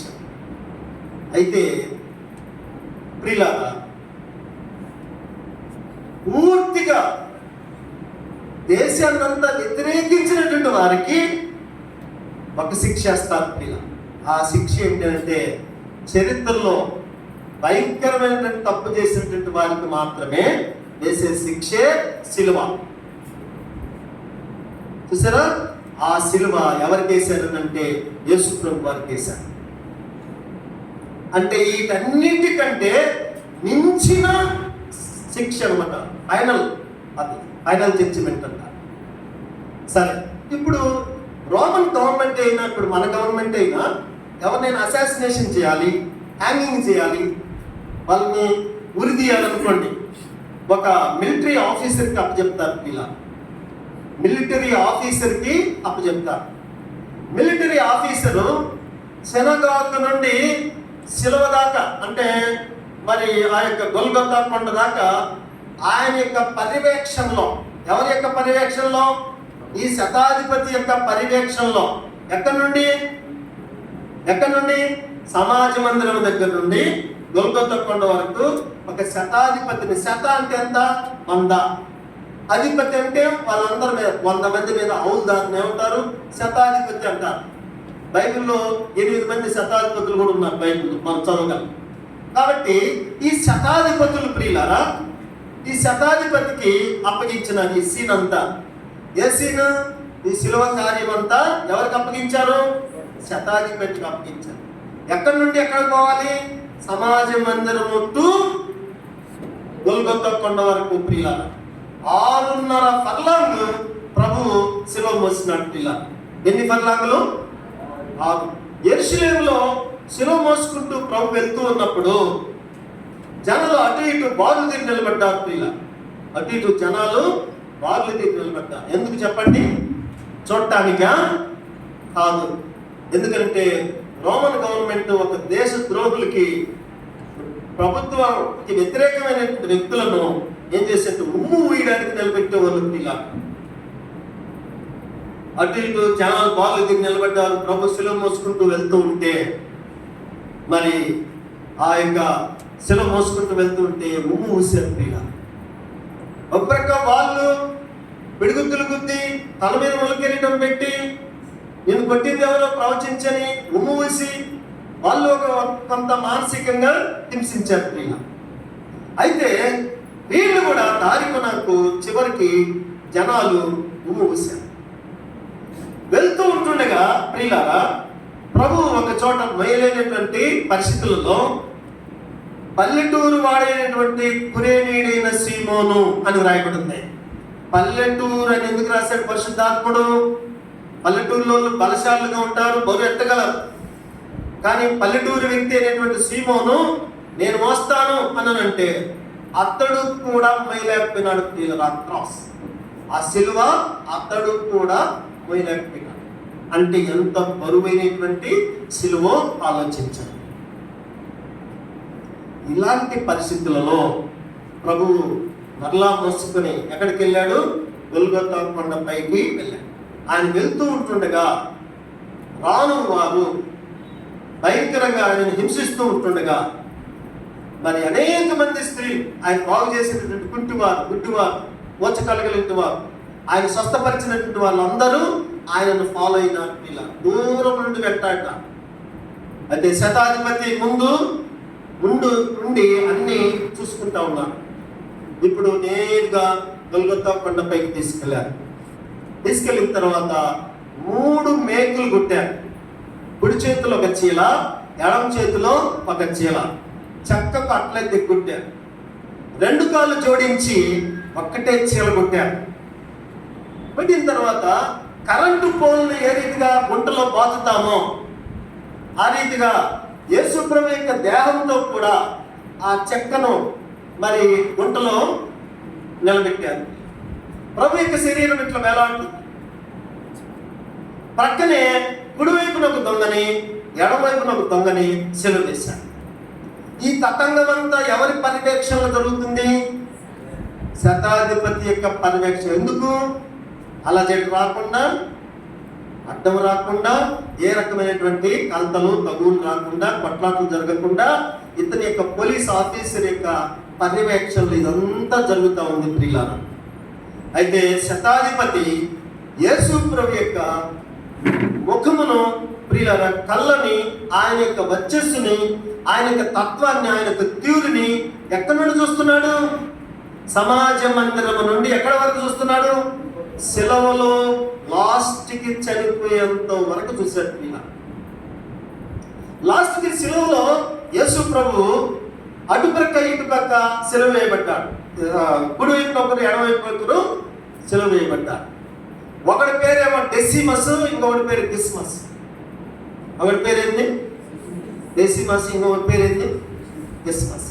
ఈ గిస్మస్ ఏమన్నాడంటే, అయ్యా నువ్వు క్రీస్తు కదా, నిన్ను నీవు రక్షించుకొని మమ్మల్ని కూడా రక్షించు అంటే వాడి ఉద్దేశం ఏంటంటే, వాడు కన్ఫెస్ అయినట్లుగా లేదు. 2, పరలోకం ఉందన్న సంగతి తెలియదు. 3, ప్రభు యొక్క గుణం ఏమిటో తెలియదు. అలాంటి పరిస్థితుల్లో వాడు శారీరకమైనటువంటి బాధను నివారించడానికి మాత్రమే ప్రభువుని అడుగుతున్నాడు. అయ్యా నువ్వు క్రీస్తువు కదా, నిన్ను రక్షించుకుని మమ్మల్ని కూడా రక్షించు అంటే పరలోకం ఉందన్న సంగతి తెలియదు, ప్రభు యొక్క శక్తి ఏమిటో తెలియదు, అలాగనే తన యొక్క పాపాన్ని ఒప్పుకోలేని స్థితిలో ఏమంటున్నాడంటే, నువ్వు క్రీస్తువు కదా, నిన్నే రక్షించుకొని మమ్మల్ని కూడా రక్షించు అంటే, మళ్ళా వాడు కానీ బ్రతికితే ఇంకా కాపురాలన్నీ పోల్చాలని, బందిపోటు దొంగలాగా ఎన్నో దొంగతనాలు చేసి బ్రతకాలని వాడి యొక్క ఆశ. కొంతమంది ప్రార్థనలు ఇట్టుంటాయి, ప్రభా మా ఇల్లు ఆస్వాదించు, మమ్మల్ని ఆస్వాదించు, తోటలు ఉద్యోగాలు అన్నీ రావడానికి సహాయం చేసి ప్రభా, ఆమె అయిపోయింది ప్రార్థన. ఇది శిలువలో ఉన్నటువంటి ఎడమ చేతి వైపు ఉన్నటువంటి దొంగ చేసినటువంటి ప్రార్థన కిందకి వస్తుంది. 2 types of prayers. అక్కడ 3 types of prayers ఉన్నాయి. అక్కడ శిలువలో 3 types of prayers. One is worldly prayer, another is heavenly prayer, and third is only for the sinners. ఒకటేమో ప్రపంచంలో జీవించడానికి చేసినటువంటి ప్రార్థన, ఇంకొక ప్రార్థన ఏమో పరలోక సంబంధమైనటువంటి ప్రార్థన, ఇంకొక ప్రార్థన ఏమో క్షమించే ప్రార్థన. ప్రియ 3 రకాలైనటువంటి ప్రార్థనలు అక్కడ కనబడుతున్నాయి. 3 types of prayers but seen on the cross. సరే, 3 రకాలైనటువంటి ప్రార్థనల శిలువలో మనము చూడగలం. అయితే ఇలాంటి పరిస్థితులలో మార్కు సువార్త 15:15 ఒక మంచి మాట రాస్తుంది. ఏంటో తెలుసా? ఈ శిలువలో ఉన్నటువంటి దొంగలు ఇద్దరు నేరస్తులు ఆయన మీద నేరం వేశారు. ఇద్దరు ఆయనను దూషించారు. They blaspheme, they despise. ఇంగ్లీష్లో కొన్ని ట్రాన్స్లేషన్ ఏం రాస్తుంది తెలుసా? దే హెసిటేటెడ్ అని రాస్తుంది. తృణీకరించారు, వాళ్ళు తృణీకరించారంట ప్రభువుని. అయితే ఇద్దరు శత్రువులే, కానీ ఒకడు మాత్రం డెసిమస్ ఏమన్నాడంటే తల మంచి ప్రభు తర్వాత ఉన్నటువంటి వ్యక్తిని చూసి ఏమన్నాడంటే, అరే ఇది మనకు తగిందిరా, అంత మంచి స్వభావం మనం చేసావురా, తప్పులు చేసావురా, లూటీలు చేసావురా, కాపురాలు పిలిచావురా, అరణ్యాల్లో దొంగలుగా మనం అనేక మందిని దోచుకున్నావురా అని దాని అర్థం. అరే మనకైతే ఇది న్యాయమేరా, మనకైతే ఇది న్యాయం. ఇదిగో ఈయన ఏ తప్పిదమును. ఇప్పుడు శిలువ ఉన్నట్టు దొంగను అడిగితే ఏమంటున్నాడు? ఏ తప్పిదము ఆయన. ఇప్పుడు ఎంతమందిని అడిగాము? 4. మొదటి వ్యక్తి ఎవరు? బంధువులు. Very good. ఏమన్నారు సిస్టర్స్ చెప్పండి? ఆయన మాట్లాడినట్లు ఎవరునో అని. రెండవ వ్యక్తి ఎవరు? బ్రదర్స్ చెప్పండి. పిలాతు భార్య. పిలాతు భార్య ఏమన్నది? బ్రదర్స్ మాత్రమే, సిస్టర్స్ మౌనం ఉండమ్మా. బ్రదర్స్ చెప్పండి. ఆ నీతిమంతుల జోలికి వెళ్ళాలి. Don't touch that righteous man. ఇప్పుడు సిస్టర్స్ మూడో వ్యక్తి ఎవరు? శత్రువులు. పిలాతు ఏమన్నాడు? నేనందు ఏ దోషము నాకు, I did not find any iniquity in him, ఆయన ఏ తప్పు నాకు కనబట్టలేదు. 4వ వ్యక్తి ఇప్పుడు చెప్పండి బ్రదర్స్. బ్రదర్స్ పెట్టాలి. సెలవులో ఉన్న దొంగ. ప్రియుల సెలవులో ఉన్న దొంగ యేసుప్రభు ఎవరు అంటే, ఈయన ఏ తప్పిదమును చేయలేదు. ఇప్పుడు ఎవరి పర్యవేక్షణలో ఈ శిలువ కార్యం జరుగుతూ ఉంది? శతాధిపతి. Very good. శతాధిపతి పర్యవేక్షణలో జరుగుతూ ఉంది. ఇప్పుడు శతాధిపతి శిలువలో ఉన్నటువంటి ప్రభువుని చూస్తూ ఆయన యొక్క ముఖం వచ్చేస్తూ ఆయన యొక్క పరిస్థితులన్నీ చూస్తూ ఆయన మూతి తట్టు చూస్తున్నాడు. పిల్లల ఎందుకనంటే, ఈయన దేవుడిగానే ఉంటే వీళ్ళని శిక్షించాలి, వీళ్ళని శపించాలి, ఇప్పుడు ఏదైనా అద్భుతం జరగాలి, ఏదైనా దూషించాలి. కాబట్టి అందుకోసం చూస్తున్నాడే కానీ ఏదైనా రక్షణ పొందాలనేటువంటి ఆశతో ప్రభు యొక్క ముఖము చూడాలి. ఎందుకు?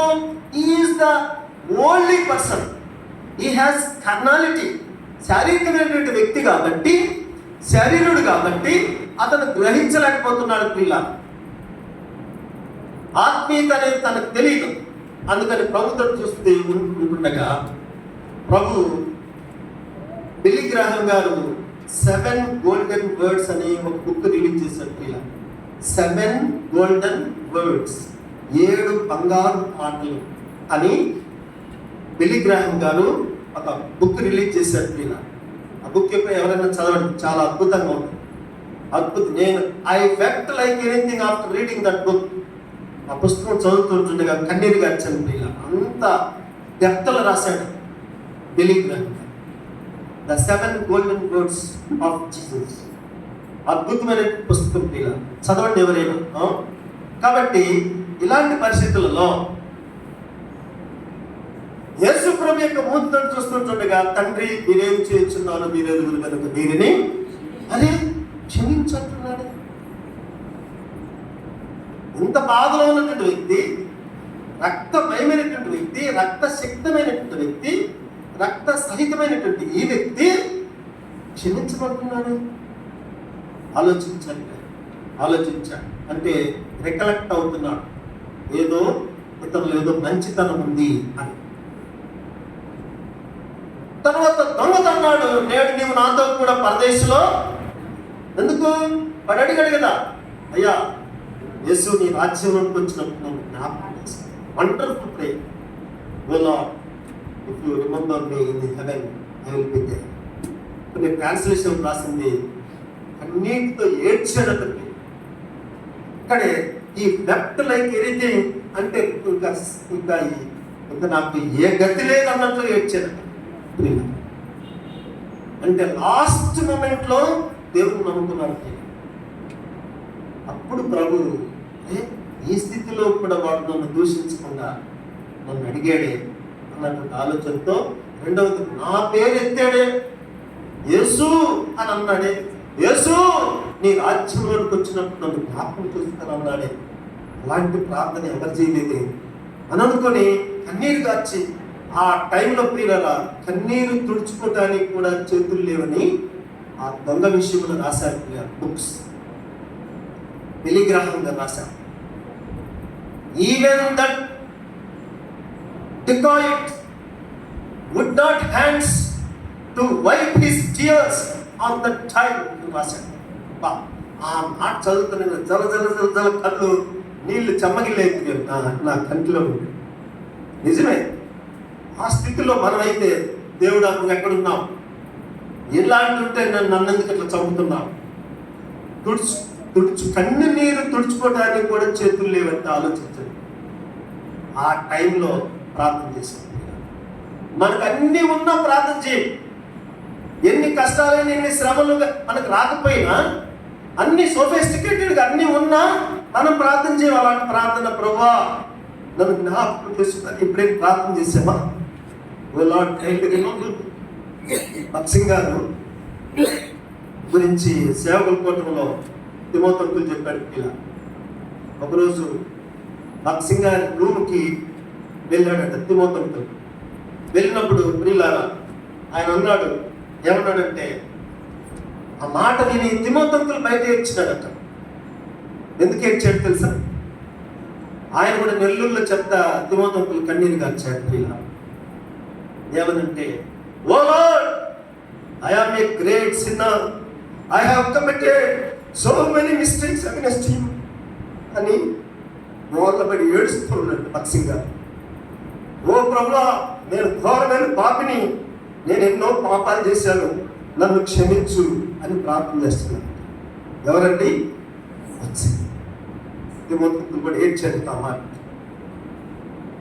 అంత గొప్ప సేవకుడు, ఇల్లు వాకిళ్ళు వదిలి దర్శనం కలిగి 2 డబల్ ఇంజనీరింగ్ చేసి ఎంతో శ్రమ పడినటువంటి ఆదయజనుడు, భక్తి కలిగిన ఆదయజనుడు, నేను పాపిని, నన్ను క్షమించు, నేను ఘోర పాపిని, నీకు విరోధంగా ఎన్నో పాపాలు చేశానంటే మన సంగతి ఏంటి ఆలోచించండి ప్రియులారా. What is about us? మన సంగతి ఆలోచించండి. మన సంగతి ఏంటి? ఎంతోమంది అట్లా ప్రియులారా మరి ఆ శిలువలో ఉన్నటువంటి దొంగ కన్నీరు గార్చగా మన సంగతి అన్నట్టు.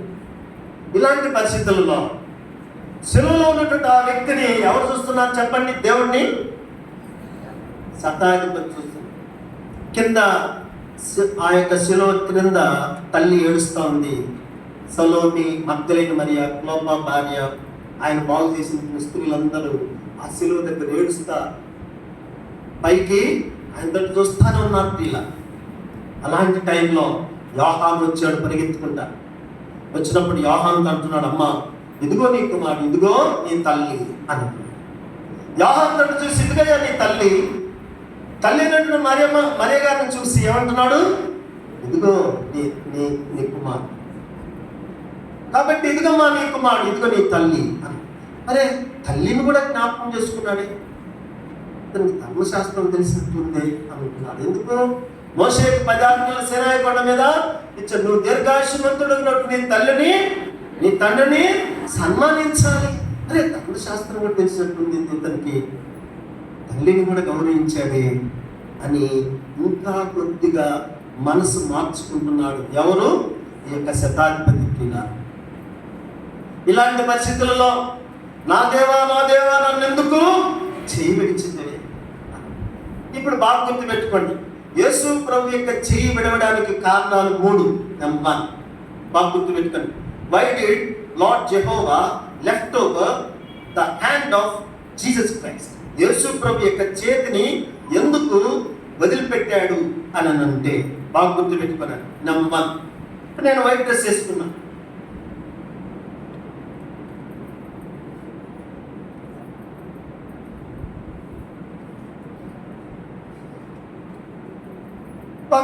చూడండి ప్రియులారా, ఇలాంటి పరిస్థితులలో మరి నేను వైట్ డ్రెస్ వేసుకున్నా, నా ప్రక్కన ఒక బురద పుసుకునే ఒక పంది వెళ్తుంది అనుకోండి, నేనేం చేస్తానండి? దాని స్వభావం వేరు, నా స్వభావం వేరు. నెంబర్ 1, అది జంతువు, నేను మనిషిని. నెంబర్ 2, నెంబర్ 3, అది నాతో అది బురద పుసుకొని వెళ్తుంది ప్రియుల. అందుకని నేనేం చేయాలి? ప్రక్కకి వెళ్తాను ప్రియుల. అలాగనే గెత్సెమనే తోటలో ప్రభువు వారు మన పాపపు పాత్రను ఎప్పుడైతే స్వీకరించాడో, after taking this sinful vessel into his hands, God left over his hand.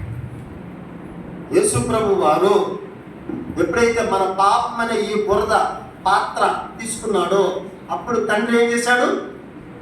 వదిలేశాడు ప్రియుల. చూడండి, ఎవరైనా ఇది కరెంటు, ఇది పట్టుకున్నాడు, మనం కూడా పట్టుకుంటామా ఈ వ్యక్తిని? ఎందుకు?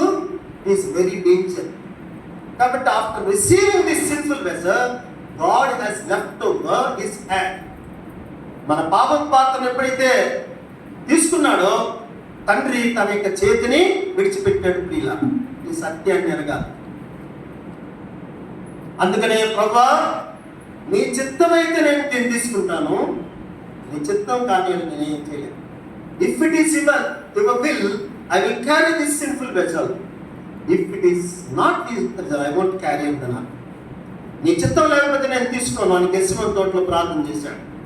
అదే ప్రార్థన వలన ప్రియులారా, తండ్రి కుమారుడి యొక్క చేతిని విడిచిపెట్టాడు.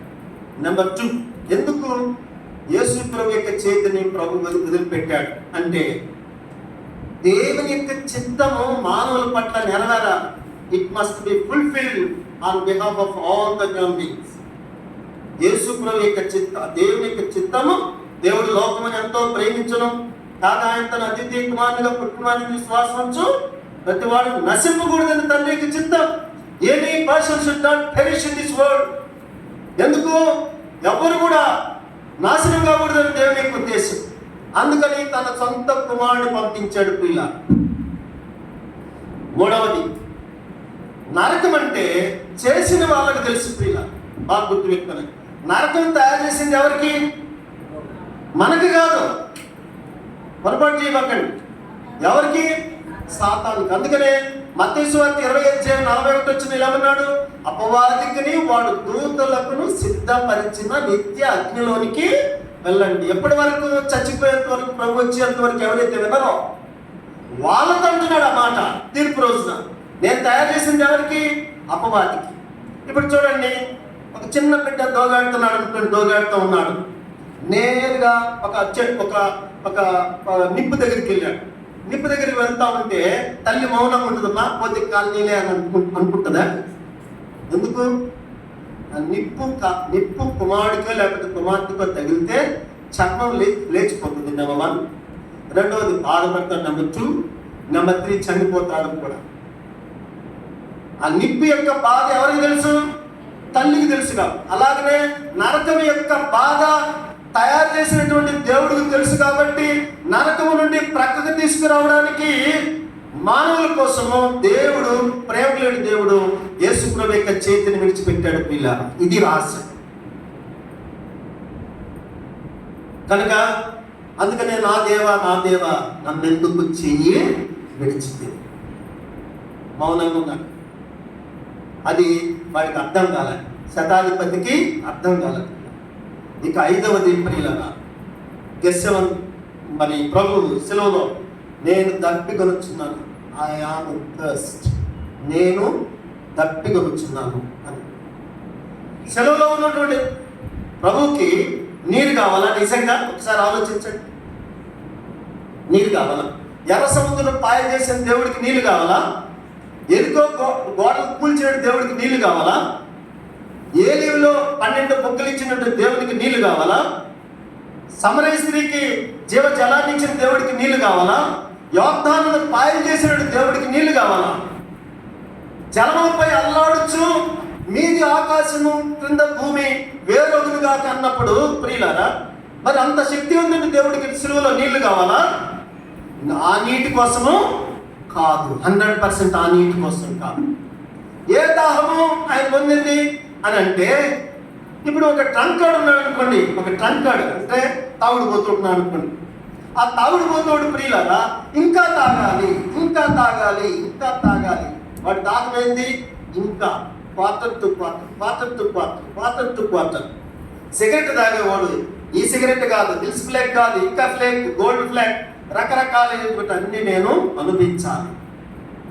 సినిమాలు చూసేవాడు కళ్ళు కాయలు కాసేంత వరకు, అంటే కళ్ళు చెదిరిపోయేంత వరకు, గుడ్డి కన్నులు వచ్చేంత వరకు సినిమాలు చూస్తున్నాను పిల్లలు. ఆకలి ఆకలి ఆకలి, దాహం దాహం. దేనికోసం? Something is hindering. ఒక పాపం కోసము పరితపించే వ్యక్తిత్వం, ఒక తప్పుడు పని చేసే స్త్రీ లేకపోతే పురుషుడు ఇంకా చేయాలి, ఇంకా చేయాలి, ఇంకా చేయాలి, ఇంకా చేయాలి అన్నటువంటి ఆలోచన కలిగిన వారి కోసము సెలవులో యేసు ప్రభు వారు దాహం అన్నాడు పిల్లలు. ఒకవేళ నిజమైనటువంటి దాహం కానీ ఉంటే పరలోకం నుండి దేవదూతలు ఆ నీరు, స్వచ్ఛమైన నీరు తెచ్చిండోళ్ళు ప్రియులారు. ఆ దాహం 100%. మరి ఏ దాహము? దప్పికొనిన వారులారా నీళ్ళ యొద్దకు రండి, నా మాటలు వినండి, నా ప్రేమను చవి చూడండి. నేను ఎందుకు దాహం అన్నానో, మీ యొక్క పాపపు దాహము తీర్చి ఆత్మీయ దాహంలోనికి తేవడానికి నేను కలవరిశిలువలో చనిపోయినందుగా ప్రభు దాహము అని అర్చాడు పిల్లలు. అలాంటి పరిస్థితి శతాధిపతి చూస్తాను దాహం అంటున్నాడు అని. అయితే స్పంజి చెరకలో ముంచి, చెరక అంటే మాదక చేదు అంటారు. మాదక చేదు అని అంటే మాచి పత్రి అంటారు. భయంకరమైనటువంటి ముష్టి చేదు అంటారు చూడండి. ఆ చేతిలో స్పంజి ముంచి యేసుప్రభు వారికి తగిలించారు, వీళ్ళ నోటికి తగిలించారు. అది ఆయన తీసుకోలేదు, ఎందుకంటే ఆయన వాళ్ళు చేసిందంతా ప్రభుకు తెలుసు కాబట్టి. He did not touch. ఇక చిట్ట చివరిగా నన్ను, O Lord, if you have appointed me, what you have entrusted me, it is finished. నువ్వు నాకు అప్పగించిన దాన్ని నేను సంపూర్ణం చేశాను, సమాప్తమైంది. యోహాను సువార్త 19:4 ఉంది కదా, 17:4 ఉంది కదా, చేతుకు నువ్వు నాకు ఇచ్చిన పని సంపూర్ణం చేసి భూమి మీద నిన్ను మహిమపరిచిన, అంటే సమాప్తం చేసేసాను. నువ్వు నాకు అప్పగించిన పని నేను పూర్తి చేశాను, సమాప్తం అయిపోతుంది అంటున్నాడు. ఏం సమాప్తం అయిపోయిందని ఈ శతాధిపతికి అర్థం కాలేదు ప్రియులారా. ఇదే సమయంలో లాస్ట్ అండ్ ఫైనల్ గా అన్నాడు ప్రభు, మనందరి యొక్క ఆత్మను ప్రభుకి అప్పగించాలి. అదే దానికి మాదిరిగా తండ్రి నా ఆత్మను నీకు అప్పగించున్నాను అని అంటున్నాగానే అక్కడ ఉన్నటువంటి ఆ కొండ మీద ఉన్నటువంటి ఒక్కడు కూడా మారలేదు ప్రియులారా, ఎక్సెప్ట్ ద సెంచూరియన్. శతాధిపతి మాత్రమే మారాడు. చరిత్రలో ఏం రాసిందో తెలుసా? ఆ శతాధిపతి ఒక మాట అన్నాడు. లూకాసు వార్త 23:47 ఏమన్నాడు? 46, 47 చదవరు. లూక్ చాప్టర్ 23:47 చదవమా. శతాధిపతి జరిగినది చూచి ఈ మనుషుడు నిజముగా నీతిమంతుడని చెప్పి ఏం చేశాడమ్మా? ఊరికి చెప్పలే, కానీ ఈ గ్లోరిఫైడ్ ద గాడ్. ఈ గ్లోరిఫైడ్ ద గాడ్ అమ్మాని గమనించండి. హౌ విదిన్ ఇప్పుడు చూడండి అందరు జాగ్రత్తగా వినండి. 7 రోజులు ప్రభు చనిపోయిన 7 రోజులకి ఆ శతాధిపతి చనిపోయినాడట. ఎన్ని రోజులకమ్మా? Only 7 days. Within 7 days he lost his life. After glorifying God, he lost his life. అంత నీతిమంతుడే చనిపోయాడు. నేనెందుకు బ్రతకాలన్నట్లుగా కాదు, కానీ కొన్ని కారణాల వలన అట్లనే బాధపడి చనిపోయినాడని చరిత్రకారులు అంటారు. కాబట్టి ఆనాడు ప్రభు కోసము గట్టిగా నిలబడ్డాడు పిల్లలు. ఎవ్వరు మారలేదు except that centurion. Any person should not confess except that centurion changed his life on the mount of Calvary. Calvary గిరిపైన ఒక్కడే మార్మల్స్ పొందాడు పిల్ల. ఆ టైంలో ఎక్కడెక్కడున్నటువంటి ప్రియులారా సమాధుల్లో ఉన్నటువంటి వ్యక్తులందరూ లేచారు. భూమి బద్దలైపోయింది ప్రియులారా. భూకంపం కలిగింది. ఆ దేశమంతా చీకటి కలిగింది. యెరూషలేములో సొలొమోను కట్టినట్టు దేవాలయము పైనుండి క్రిందికి 2గా చినిగింది ప్రియులారా. అంటే దాని అర్థము అతి పరిశుద్ధ స్థలంలోనికి ప్రవేశించుటకు ద్వారం ఏర్పడింది ప్రియులారా. There is way to enter into the most holy place. కాబట్టి అక్కడ యేసు ప్రభు వారు మరి మనకు ద్వారం చూపించారు ప్రియులారా. కనుక అనేక మంది సమాధులను లేచారు. భూమి అత్తపై కానంటే భూకంపం కలిగింది ప్రియులారా. బండలు బద్దలైపోయినాయి. యెరూషలేములో ఉన్న దేవాలయం తెర 2 చిరిగిపోయింది. కానీ ఇవన్నీ మారినాయి కానీ మనిషి మారలేదు ప్రియులారా. బండలు బద్దలైనాయి కానీ మనిషి యొక్క హృదయము ఆ టైంలో మార్పు చెందలే. స్టిల్ టుడే ఎంటైర్ వరల్డ్ యేసు ప్రభు యొక్క సత్యం ఎరగనటువంటి కఠినలు ఉన్నారు ప్రియులారా. ఈ సత్యాన్ని ఎరిగితే నిజంగా ఇంకా నీ హృదయాన్ని కఠినం చేసుకుంటే సహోదరి సహోదరులారా ఆలోచించండి. ప్రభువా నన్ను క్షమించు. పిలాతు దగ్గర ప్రభు ఒక మాట అన్నాడు, మరి ఎందుకు వచ్చావు నేను ఈ లోకానికి అంటే, సత్యాన్ని స్థాపించడానికి నేను వచ్చాను. I came to this world to establish the truth in this world. నేను ఈ ప్రపంచానికి ఎందుకు వచ్చాను అంటే సత్యాన్ని స్థాపించడానికి ఈ ప్రపంచానికి వచ్చాను అని. అందుకనే ప్రేమ కలిగిన దేవుడు ఆయన సల్లించేది ఏంటంటే ప్రియులారా, మనం బ్రతికితే దేని కోసం బ్రతకాలి చెప్పండి? సత్యం కోసం. దేనికోసం బ్రతకాలమ్మా చెప్పండి? సత్యం కోసం. కనుక ఇప్పుడు 6 అడిగితే ఏమన్నారు? ఆయన మాట్లాడినట్లు ఎవరును ఎన్నడను మాట్లాడలేదు. తర్వాత పిలాతు భార్య ఏమన్నది? ఆయన నీతిమంతుడు. తర్వాత పిలాతు ఏమన్నాడు? ఆయనలో ఏ దోషము నాకు కనబడలేదు. 4వ వ్యక్తి ఎవరు? శిలువలో ఉన్న దొంగ ఏమన్నాడు? ఏనేంది ఏ తప్పిదమును నాకు కనబడలేదు. 5వ వ్యక్తి ఎవరు? శతాధిపతి ఏమన్నాడు? క్రీస్తు నిజముగా నీతిమంతుడు. ఇప్పుడు ఇంట్లో ఓడి పెట్టి కదా కట్లో పుల్లని ఒక సామెత ఉంది ప్రియుల. అంటే కొన్ని ప్రాంతాల్లో భార్యని భర్త సరిగా చూడకపోతే ఆ భార్య ఉంటుంది ఏమంటే, మా ఇంట్లో వాడే నన్ను సరిగ్గా చూడట్లేదయ్యా, ఇంట్లో వాడే పెట్టాడయ్యా కంట్లో పుల్ల అని అంటారు. ఆ రీతిగా యోధ ఇస్కరియోతు యేసు ప్రభు యొక్క కంట్లో ఒక ముళ్ళులాగా ఉన్నాడు. అందుకని లాస్ట్కి ఇదంతా ఈ తతంగం అంతా విని ఎక్కడికి వెళ్ళాడు? ఒక చెట్టు దగ్గర సైకమో ట్రీ అది ఎత్తుగా పెరుగుతుంది ఆ చెట్టు. ఆ సైకమో ట్రీ దగ్గరికి వెళ్ళి ఉరి పెట్టుకున్నాడు ప్రియులారా. ఉరి పెట్టుకునేటప్పుడు ఒక మాట అన్నాడు, ఎందుకు అప్పటిదాకా వాడు పాపం ఒప్పుకోలేదు చెప్పండి? ఎందుకు వాడు అప్పటి వరకు పాపం ఒప్పుకోలేదు చెప్పండి? వెరీ గుడ్ మా. సాతానుడు తిష్టేసుకున్నాడు ప్రియులారా. ఇక్కడ కూర్చున్నటువంటి సిస్టర్స్, బ్రదర్స్, ఇంకా ఎవరైతే పాపం ఒప్పుకోలేదో Satan has throned in your heart. కాబట్టి సాతాను నీ హృదయంలో సింహాసనం వేసుకున్నాడు. కాబట్టి till today you are not able to confess your sin. పాపము నువ్వు ఇంకా ఒప్పుకోలేదనంటే సాతాను నిన్ను వెంటాడుతున్నాడని అర్థం. Satan has been changing your life and chasing your life. నీ జీవితాన్ని మార్చింది ఎవరంటే సాతానుడు, నీ జీవితాన్ని పాడు చేసింది ఎవరంటే సాతానుడు. అందుకని ఇప్పటికైనా జ్ఞానోదయం కలిగి యోధ ఇస్కరియోతులాగా నష్టపోబాక. అందుకని అక్కడికి వెళ్ళి ఒక్కటే మాట అన్నాడు ప్రియులారా. సాతానుడు ఎంత టాక్టిక్స్ ఫెలో తెలుసా? ప్రారంభంలో బాగానే ఉంటుంది, అంతమున నాశనం చేసేస్తాడు. ఇలా చూడండి, కుక్కకి గల మాంసం వేసి కాటికి తీసుకెళ్ళినట్టుగా, పందికి గల ఏ రీతిగా బురద పూయించి ఎట్లా ఎక్కడికైతే కాటికి తీసుకెళ్ళినట్టుగా, ఆ రీతిగా మనల్ని కూడా మన బలహీనత సాతానుడికి తెలిసి నేరుగా మనం చచ్చిపోయే స్థలం వరకు పాపం ఒప్పుకొని చేస్తాడు ప్రియులారా. అందుకనే దేవుని బిడ్డలారా, సంగమా, యెరూషలేము విశ్వాసులారా, ఒక్కసారి ఆలోచించండి. యోధ ఇస్కరియోతు దేవుడు అంటే మత్తయి సువార్త 27:4 శత్రువు అయిపోయి ఏమన్నాడు చూడండి, చదవండి. మత్తయి సువార్త 27:4 చదవండి. నేను నిరపరాధ రక్తమును అప్పగించి పాపము చేసి. ఇప్పుడు ఎవరిని అడిగాము మనము? యోధ ఇస్కరియోతు యేసు ప్రభు ఎవరయ్యా అంటే ఆయన ఎవరు?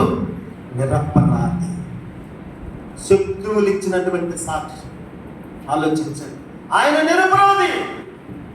I did not find any unfit in him. నేను ఆయనలో ఏ తప్పు చూడలేదు. నిరపరాధి అన్నాడు, అన్న తర్వాత ఏమన్నా పాపము చేశాను అన్నాడు, కానీ పాపం ఒప్పుకోలేదు. కొంతమంది ప్రార్థనలు ఇలా చేస్తారు ప్రియులారా, ఓ ప్రభువా నేను పాపము చేసి ఉంటే నన్ను క్షమించు. అది కాదు నిజమైన ప్రార్థన. నేను పాపిని ప్రభువా నన్ను క్షమించు, నేను దుష్టురాలిని ప్రభువా నన్ను క్షమించు, నేను ఘోరమైన పాపినయ్యా నన్ను క్షమించు. ఆ మాట చాలా ప్రాముఖ్యమైనటువంటి మాట ప్రియుల. అందుకనే దేవుని బిడ్డలారా, ఒక సత్యం అర్థం చేసుకున్నాండి. నేను పాపము చేసి తిని అని అన్నాడు, కానీ పాపం ఒప్పుకోలే. కారణం ఏంటి చెప్పండి? Why did Jude Iscariot not accept his sin? ఎందుకు ఒప్పుకోలేదు చెప్పండి? వెనక ఎవరున్నారు? రిమోట్ కంట్రోల్ లాగా. ఒప్పుకోవద్దు. ఒకడు అన్నాడు, కరోనా కానీ కనబడితే కత్తితో పొడుచుందనయ్యా అని అన్నాడు. అది కనబడేది లేదు, నువ్వు పొడిచిండు. అలాగనే సాతాను కూడా నీకు కనబడడు, నువ్వు వాడిని చంపలేవు. But it is a force, ఒక చీకటి, అది ఒక శక్తి. అది అందు నీ హృదయంలో చొరబెడితే నువ్వు పాపం ఒప్పుకోలేవు. యవనస్తులు కానీ, ఇక్కడ కూర్చున్న ఎవరైనా కానీ, పెద్దలు, వృద్ధులు, so called experienced believers, if you are not able to confess your sin, Satan has been changing from top to bottom. పుట్టిన మొదలుకొని చచ్చేంత వరకు సాతాను నేను వెంటాడుతున్నాడని అర్థం. Something is hindering to destroy your life into destruction. సాతాను నీ హృదయాన్ని నాశనం చేయడానికి, నష్టపరచడానికి సాతాను నిన్ను శోధిస్తున్నాడన్న సంగతి మర్చిపోబాక. అందుకనే దేవుడు అంటున్నాడు, ప్రభువా యోధ ఇస్కరియోతు వలె మరి నేను కూడా నష్టపోకుండా నాకు సహాయం తెచ్చి అని ఒప్పుకో అని దేవుడు అంటున్నాడు. ప్రియుల, ఇప్పుడు ఎంతమందిని అడిగామమ్మా? ఒకసారి చెప్పండి. 1 రూతులు, పిలాతు భార్య, పిలాతు, శిలువలో ఉన్న దొంగ, శతాధిపతి, ఇస్కరియోతు. ఇప్పుడు ప్రభుని అడుగుదాం, ప్రభా నువ్వెవరో నాకు తెలియదయ్యా, I want to know your history. నీ చరిత్ర ఏమిటి నాకు తెలియదయ్యా, నువ్వు ఎవరయ్యా అని అంటే యోహాను సువార్త 8:46 చదవండి. యోహాను సువార్త 8:46. యోహాను సువార్త 8:46 చదవండి. నాలో పాపమున్నదని మీలో ఎవడు who can establish that there is sin in me? నాలో పాపమున్నదని మీలో ఎవడు స్థాపించు. మరి ఎందుకు వచ్చావయ్యా? పిలాతు అన్నాడు ప్రభు, యోహాను సువార్త 18:38 సత్యాన్ని స్థాపించడానికి నేను ఈ లోకానికి వచ్చాను. దేనికి వచ్చావు ప్రభు అంటే సత్యాన్ని, నీతిని స్థాపించడానికి నేను ఈ లోకానికి వచ్చాను. ఎందుకు వచ్చానంట చెప్పండి? సత్యాన్ని స్థాపించడానికి యేసు ప్రభు లోకానికి వచ్చాను. అందుకని అందరూ పలకండి. పేతురు రాసిన మొదటి పత్రిక 2:24 అందరూ పలకాలి. మనము పాపముల విషయమై చనిపోయి నీతి విషయమై జీవించినట్లు ఆయన తానే తన శరీరమందు మన పాపలను మ్రాను మీద మోసుకొనెను.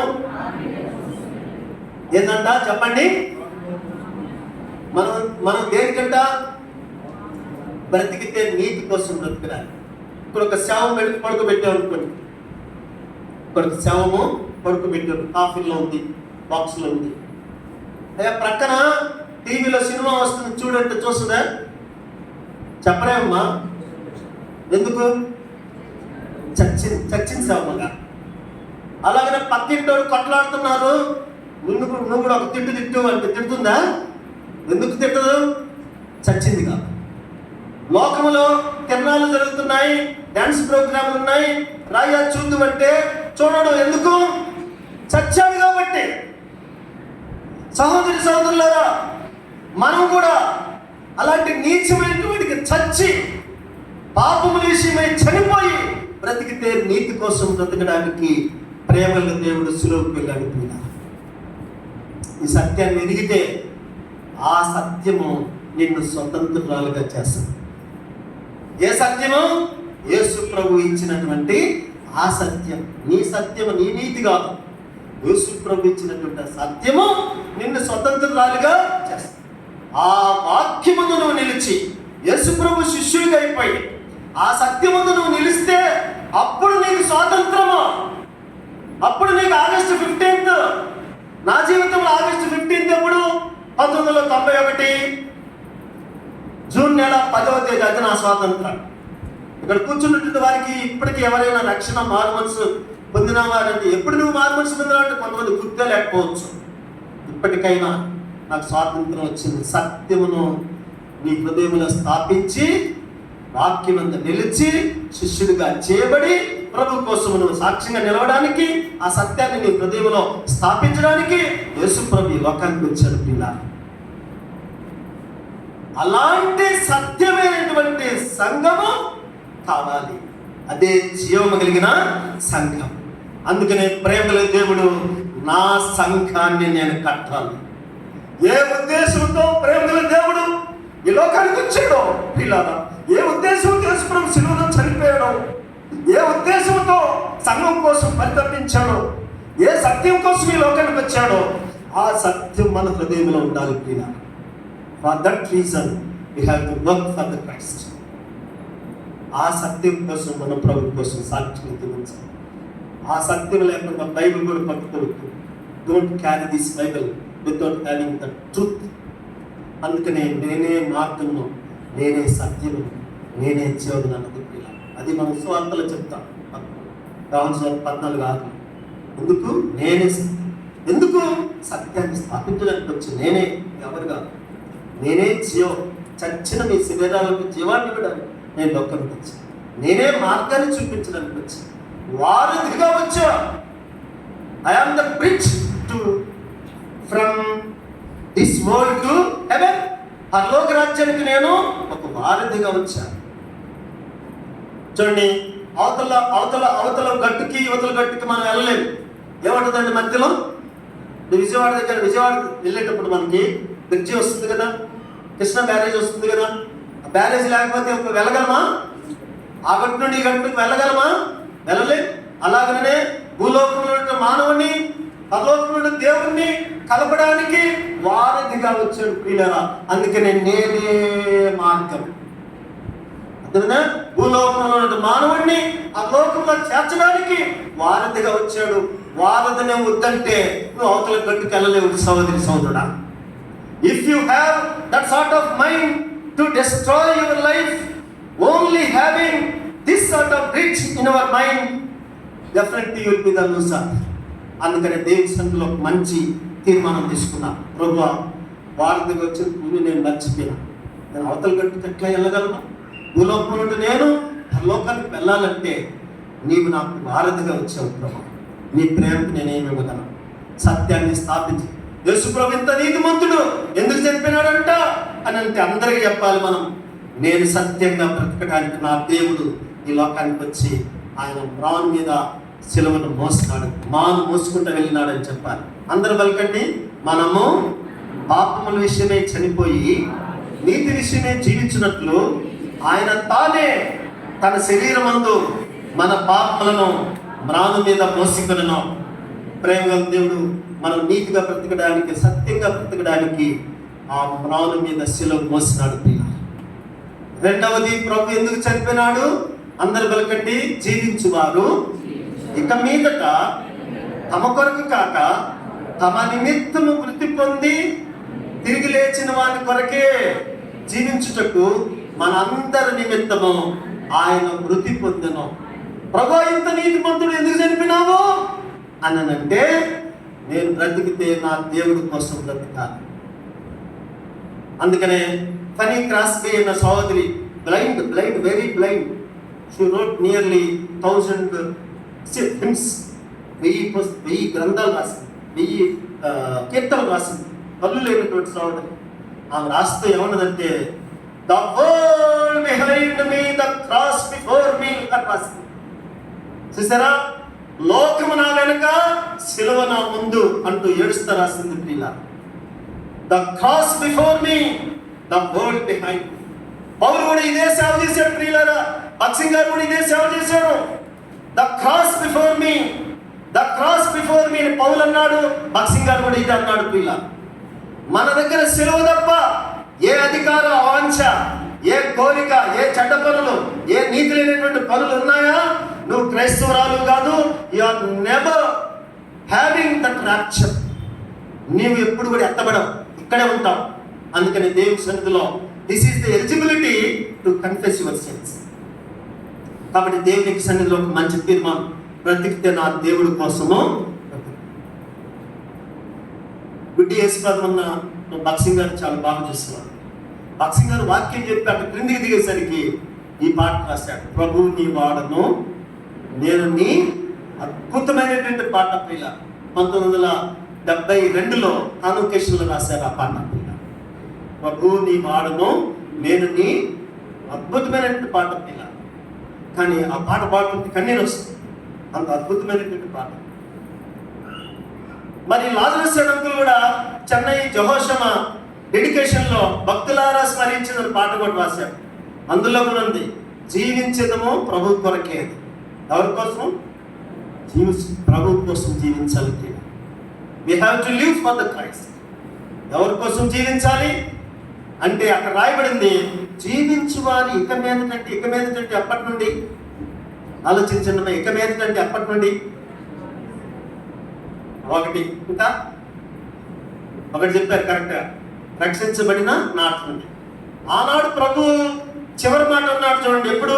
తండ్రి నా ఆత్మను. ఆ రోజు నుండి జీవించే వారందరికీ ఈ వాగ్దానం లభిస్తుంది. ఇలా జీవించేవారు ఇక మీదట తమ కొరకు కాక తమ నిమిత్తము మృతి పొంది తిరిగి లేచిన వాని కొరకే జీవించుటకు మన అందరి నిమిత్తం ఆయన చనిపోయినాడు. మూడవది, ఎఫెసీయులకు రాసిన పత్రిక 5:2 క్రీస్తు, అందరు పలకండి, క్రీస్తు మిమ్మల్ని ప్రేమించి పరిమళ వాసనగా ఉన్న నిమిత్తము తనను తాను అర్పణగాను బలిగాను అప్పగించుకున్నాను. ఎందుకు అప్పగించుకున్నాడట చెప్పండి అమ్మా? దేనికంట? సాక్ష్యంగా ఉండడానికి. పరిమళ వాసనగా ఉండాలి నా బిడ్డలు. అర్పణ అయిపోయినాడు, బలి అయిపోయినాడు. ప్రభా, నేను జీవిస్తే సత్యం కోసం, జీవిస్తే నీ కొరకు, జీవిస్తే సాక్ష్యం, వితౌట్ హ్యావింగ్ ఎనీ టెస్టిమనీ. అపోస్తలుల కార్యం 1:8 ప్రభు వెళ్తా ఇదే అన్నాడు, భూదిగంతముల వరకు నాకు. దాని అర్థం ఏంటి? If you lose that testimony I will cry, I will వెక్ట్. నేను నీ సాక్ష్యాన్ని పోగొట్టుకుంటే ఏడ్చేది నువ్వు కాదు, నేను ఏడుస్తా ఫస్ట్. అది దేవుడు చెప్పింది. నాలుగవది, ప్రభు ఎందుకు చనిపోయినాడు అంటే గల్తీయులకు రాసిన పత్రిక 1:3-4 ఒక మంచి పని. అందరూ వెలకండి, ప్రస్తుతపు దుష్టకాలంలో నుండి విమోచింపవలనని మన అందరి నిమిత్తము ఆయన చనిపోయాడు. ఎందుకంట చెప్పండి? ఎందుకంటమ్మా చెప్పండి. నేను ముగిస్తున్న త్వరగా చెప్పాలి. ప్రస్తుత ఏ కాలము? దుష్టుని యొక్క కాలంలో నుండి విమోచన. విమోచన అంటే ఏంటి చెప్పండి? విముక్తి. అమ్మా, విమోచన అంటే మీకు బాగా అర్థమయ్యేదానికి, చిన్నపిల్లలకు కూడా అర్థమయ్యేదానికి ఒక చిన్న విషయం చెప్తున్నా. చిన్నపిల్లలకు కూడా అర్థం చేసుకుంటే మంచిది. ఒక పెద్ద కుంట ఉంది, ఇద్దరు మనుషులు లోతుంది. ఒక గుడ్డోడు వెళ్తున్నాడు అనుకోండి, కుంట వైపు వెళ్తుంటే మనం ఏమంటామా? పనిలే పట్నీలే పొల్లేరే పని అంటామా? ఏమంటాం? అయ్యో కళ్ళు లేని వాడు వెళ్తున్నాడు అని చెప్పి వాడు ఎంత గట్టిగా ఉన్నా, ఎంత మురికిగా ఉన్నా ప్రక్కకు తీసుకొచ్చింది. కానీ కీర్తనలు 40వ కీర్తనలో ఒక మంచి మాట ఉంది. చికట గల దొంగ ఊపిలో మనం పడిపోయినామంట. పడలే, ఇంకా పడిపోయినటువంటి వారిని తీయటం ఎంత కష్టమో, అలాంటి వారిని పైకి తీసుకురావడానికి యేసు ప్రభు సిలువకు వెళ్ళాడు. పిల్లలు, ఇదే విమోచన అంటే. విమోచన అంటే ప్రక్కకు తెచ్చుట, లాగుట, విడుదల చేయుట అని అర్థం. దీన్ని ర్యాన్సమ్ అంటారు. Ransom of the red chief అనే ఒక స్టోరీ ఉంది. కాబట్టి పక్కకు తీసుకొచ్చుంటే కనుక ఎవరి నుండి? దుష్టుని నుండి ప్రక్కకు తీసుకురావడానికి యేసు ప్రభు లోకానికి వచ్చింది. ఈ ప్రేమను ఎప్పుడైనా గ్రహించావా సహోదరి సహోదరుల? చివరిగా చెప్తున్నాను, యేసు ప్రభు వచ్చింది దేనికని అంటే, అందరు పలకండి, మీ హృదయములను కలవరపడనివ్వకడి, వెరవనివ్వకడి, లేని ఎడల మీతో చెప్పుదును, మీకు స్థలము సిద్ధపరచవెళ్ళుచున్నాను. ఎంత అద్భుతమైన మాట చూడండి. కొంతమంది కొత్తగా పల్లెటూళ్ళల్లో వివాహం చేసుకుంటారు. వివాహం చేసుకున్న తర్వాత భర్త ఏమో దూర ప్రాంతానికి వెళ్ళిపోతాడు. బెంగళూరు, లేకపోతే ఇంకొక మరి మంచి సిటీస్, ముంబై, ఎక్కడికి వెళ్తారు. వెళ్ళిన తర్వాత కొంతకాలం అమ్మాయిని ఇక్కడ ఉంచుతారు. అక్కడ అంతా ఇల్లంతా రెడీ చేసుకుంటున్న వస్తువులు తీసుకున్న తర్వాత మళ్ళా వచ్చి ఎవరిని తీసుకెళ్తాడు? భార్యను తీసుకెళ్తాడు. అలాగనే సంఘం అనే వధువుని ఎక్కడికి తీసుకెళ్లాలని దేవుని యొక్క ఉద్దేశము? సిద్ధపరిచిన స్థలంలోనికి పోయినాడు. ఎన్ని సంవత్సరాలు సిద్ధపరిచాడు యేసు ప్రభు వెళ్ళి? ఎన్ని సంవత్సరాలు అయింది?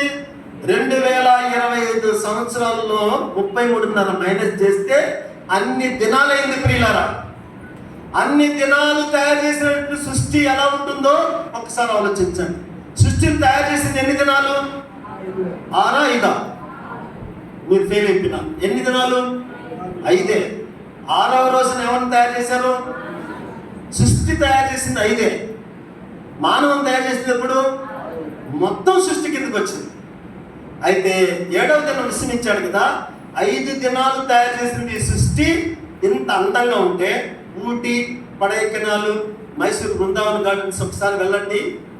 అక్కడికి వెళ్ళిన తర్వాత యాపిల్స్ ఇట్లా కోసుకున్నాం. మేము స్టూడెంట్స్ ఉన్నాం, డిగ్రీలో ఉన్నప్పుడు ఆ ప్రాంతం వెళ్తే యాపిల్ చెట్టుకి ఇట్లా కోసుకున్నాం. ఎంత అందాలో ప్రియ! దేవుడు సృష్టించిన సృష్టి ఇంత అందంగా ఉంటే, 5 రోజులు తయారు చేసినట్టు దాన్ని ఇంత అందంగా ఉంటే, యేసు ప్రభు వెళ్ళి 1000 సంవత్సరాలు అయి ఉంటే మరి ఎంత అందంగా ఉంటుందో ఒకసారి ఆలోచించాను. నీ పాపపు కాళ్ళు, నా పాపపు కాళ్ళు, మనందరి పాపపు కాళ్ళు ఒప్పుకునుడి ద్వారా పరిశుద్ధపరచబడి ఆ పరిశుద్ధమైన రాజ్యంలో ఉంటున్నామంటే ఎంత ధన్యత ఆలోచించండి. అందుకని స్థలం సిద్ధపరచ వెళ్ళాను. నేనుండు స్థలంలో మీరు నుండులాగా మరలా వచ్చి నేను, this is the hope of Christianity. కనుక దేవుని బిడ్డలారా, ప్రభు కోసం మనం అందరం సాక్ష్యంగా జీవించాలని ప్రభు యొక్క ఆశ. అందుకని జీవము గల దేవుని సంఘం అంటే ఏంటంటే, నా సంఘం నేను కడతానన్నాడు కదా. ఏంటి ఆ సంఘం అంటే? సత్యముతో మిళితమైనటువంటి సంఘము. పలకండి అందరూ, సత్యముతో మిళితమైన సంఘము. ఆ సంఘం ద్వారా అదే జీవము కలిగినటువంటి సంఘం. ఏ సంఘములో సత్యం ఉండదో, ఏ విశ్వాసమైతే సంఘం ఉండదో, సత్యం ఉండదో, ఆ విశ్వాసి సంఘానికి తెచ్చినటువంటి చేటు ప్రియ. ఏ యవనస్తుడు, ఏ యవనరాలు, ఏ పెద్ద, ఏ సేవకుడు ఎవరైనా కానీ, టాప్ టు బాటం ఎవరైనా కానీ సత్యం కానీ లేకపోతే ఆ సంఘానికి పెట్టిన చెడ పురుగు నీకు. God wants to remove this beetle to destroy entire church. సంఘాన్ని పాడు చేసే అసత్యమైనటువంటి చెడ పురుగులకు నీవు ఉన్నట్టు. అందుకనే నా యందు నిలిచి ఉంటే, నా వాక్యమందు నిలిచి ఉంటే మీరు నిజంగా నా శిష్యులు అవుతారు. అప్పుడు సత్యము మిమ్మల్ని ఏం చేస్తుంది? ఈ సత్యమును స్వతంత్రాలుగా చేయడానికి, పక్కకు తీసుకురావడానికి ప్రేమల దేవుడు ఈ లోకానికి వచ్చారు. ఆ సత్యం కావాలన్నటువంటి వారు ఎవరైనా ఉంటే దయచేసి అందరు మోకలుతాం. దేవుని సన్నిధిలో ఒక మంచి తీర్మానం తీసుకున్నాం. ప్రభువా, నీ వాక్యాన్ని నాకు వినిపించావు. అనేక పర్యాలు నా ఇష్టానుసారిగా నేను వెళ్ళాను. అందరు ఎవరు అటు ఇటు వెళ్ళకూడదు. దయచేసి మోకళ్ళండి. Kindly wheel down. అందరూ మోకలుతాం. దేవుని సన్నిధిలో ఒక మంచి తీర్మానం తీసుకున్నాం. ప్రేమల దేవుడు సన్నిధిలో, ప్రభువా, ఈ 3 దినాలు ప్రత్యేక కోడికల్లో నువ్వు నాతో మాట్లాడుతూ వస్తున్నావని నేను విశ్వసిస్తున్నా. కనుక ప్రభువా, నన్ను క్షమించు. నీకోసం నేను సాక్షిగా జీవించాను. ఎందుకోసం ఈ లోకానికి వచ్చావో నువ్వు వివరిస్తూ వచ్చావు. నీకోసం నేను జీవిస్తా, నీ సత్యం కోసం జీవిస్తా, నీ నీతి కోసం జీవిస్తా. అలాంటి జీవకుల సంఘంలో నేను ఐక్యపరచబడడానికి నాకు సహాయం తెచ్చి సాక్ష్యం కోసం నేను పరితపిస్తానయ్యా. అంత మాత్రమే కాదయ్యా, దుష్టు నుండి వేరు చేసావయ్యా. వేరు చేయలేకపోతే ఇప్పటికైనా నన్ను వేరు చేయయ్యా అని దేవుని సన్నిధిలో ఒక మంచి తీర్మానం తీసుకున్నా. అంత మాత్రమే కాదు, నాకు స్థలం సిద్ధపరచా వెళ్ళావయ్యా. ఈ లోపల నాకు ఇల్లు లేకపోయినా, వాకిలు లేకపోయినా, మర్యాద లేకపోయినా, వెండి బంగారాలు, ఆస్తులు, అంతస్తులు లేకపోయినా, శ్రేష్టమైనటువంటి రాజ్యంలో, సెలెస్టియల్ ప్లేస్లో, అందమైనటువంటి ఆ స్థలంలో నన్ను ఉంచడానికి నీ లోకానికి వచ్చావు. నా కోసం నువ్వు పరితపించి చనిపిన నీ ప్రేమకు నేనేమి what's I render such a great love bestowed towards me. నా పట్ల చూపించిన ఆ ప్రేమకు నేను ఏమి ఇవ్వగలనయ్యా? నా దగ్గర ఏం లేదయ్యా, ఇదిగో నా చెయ్యి చూపెడుతున్నానయ్యా అని ఒక మంచి తీర్మానానికి మనం రావాలి. పలకండి అందరూ, యేసు ప్రభువా, నన్ను క్షమించు. నేను బ్రతికితే ఏ సత్యాన్ని స్థాపించడానికి లోకానికి వచ్చావో ఆ సత్యం కోసం నేను జీవించి నీ సంఘంలో స్తంభముగా నేను ఉంటా. అలాంటి జీవితం నాకు అనుగ్రహించి, బ్రతికితే నీ కోసమే, చస్తే నీ కోసమే. అంత గొప్ప సేవకుడు భగత్ సింగ్ గారు, ప్రభువా నన్ను క్షమించు, నేను పాపిని అని అనగా, సోదరుడా, నీవు నేనంత, దయతో క్షమించు ప్రభా. నేనంత, అందరు వెళ్ళకండి, నేనంత ప్రభా, నన్ను క్షమించు. నీ రక్తంతో నా ప్రతి అవిధేయతను ఒప్పుకుంటున్నా. యేసుక్రీస్తు నామమున అడిగి వేడుకుంటున్నా. అలాగే నా కళ్ళు మూసుకో.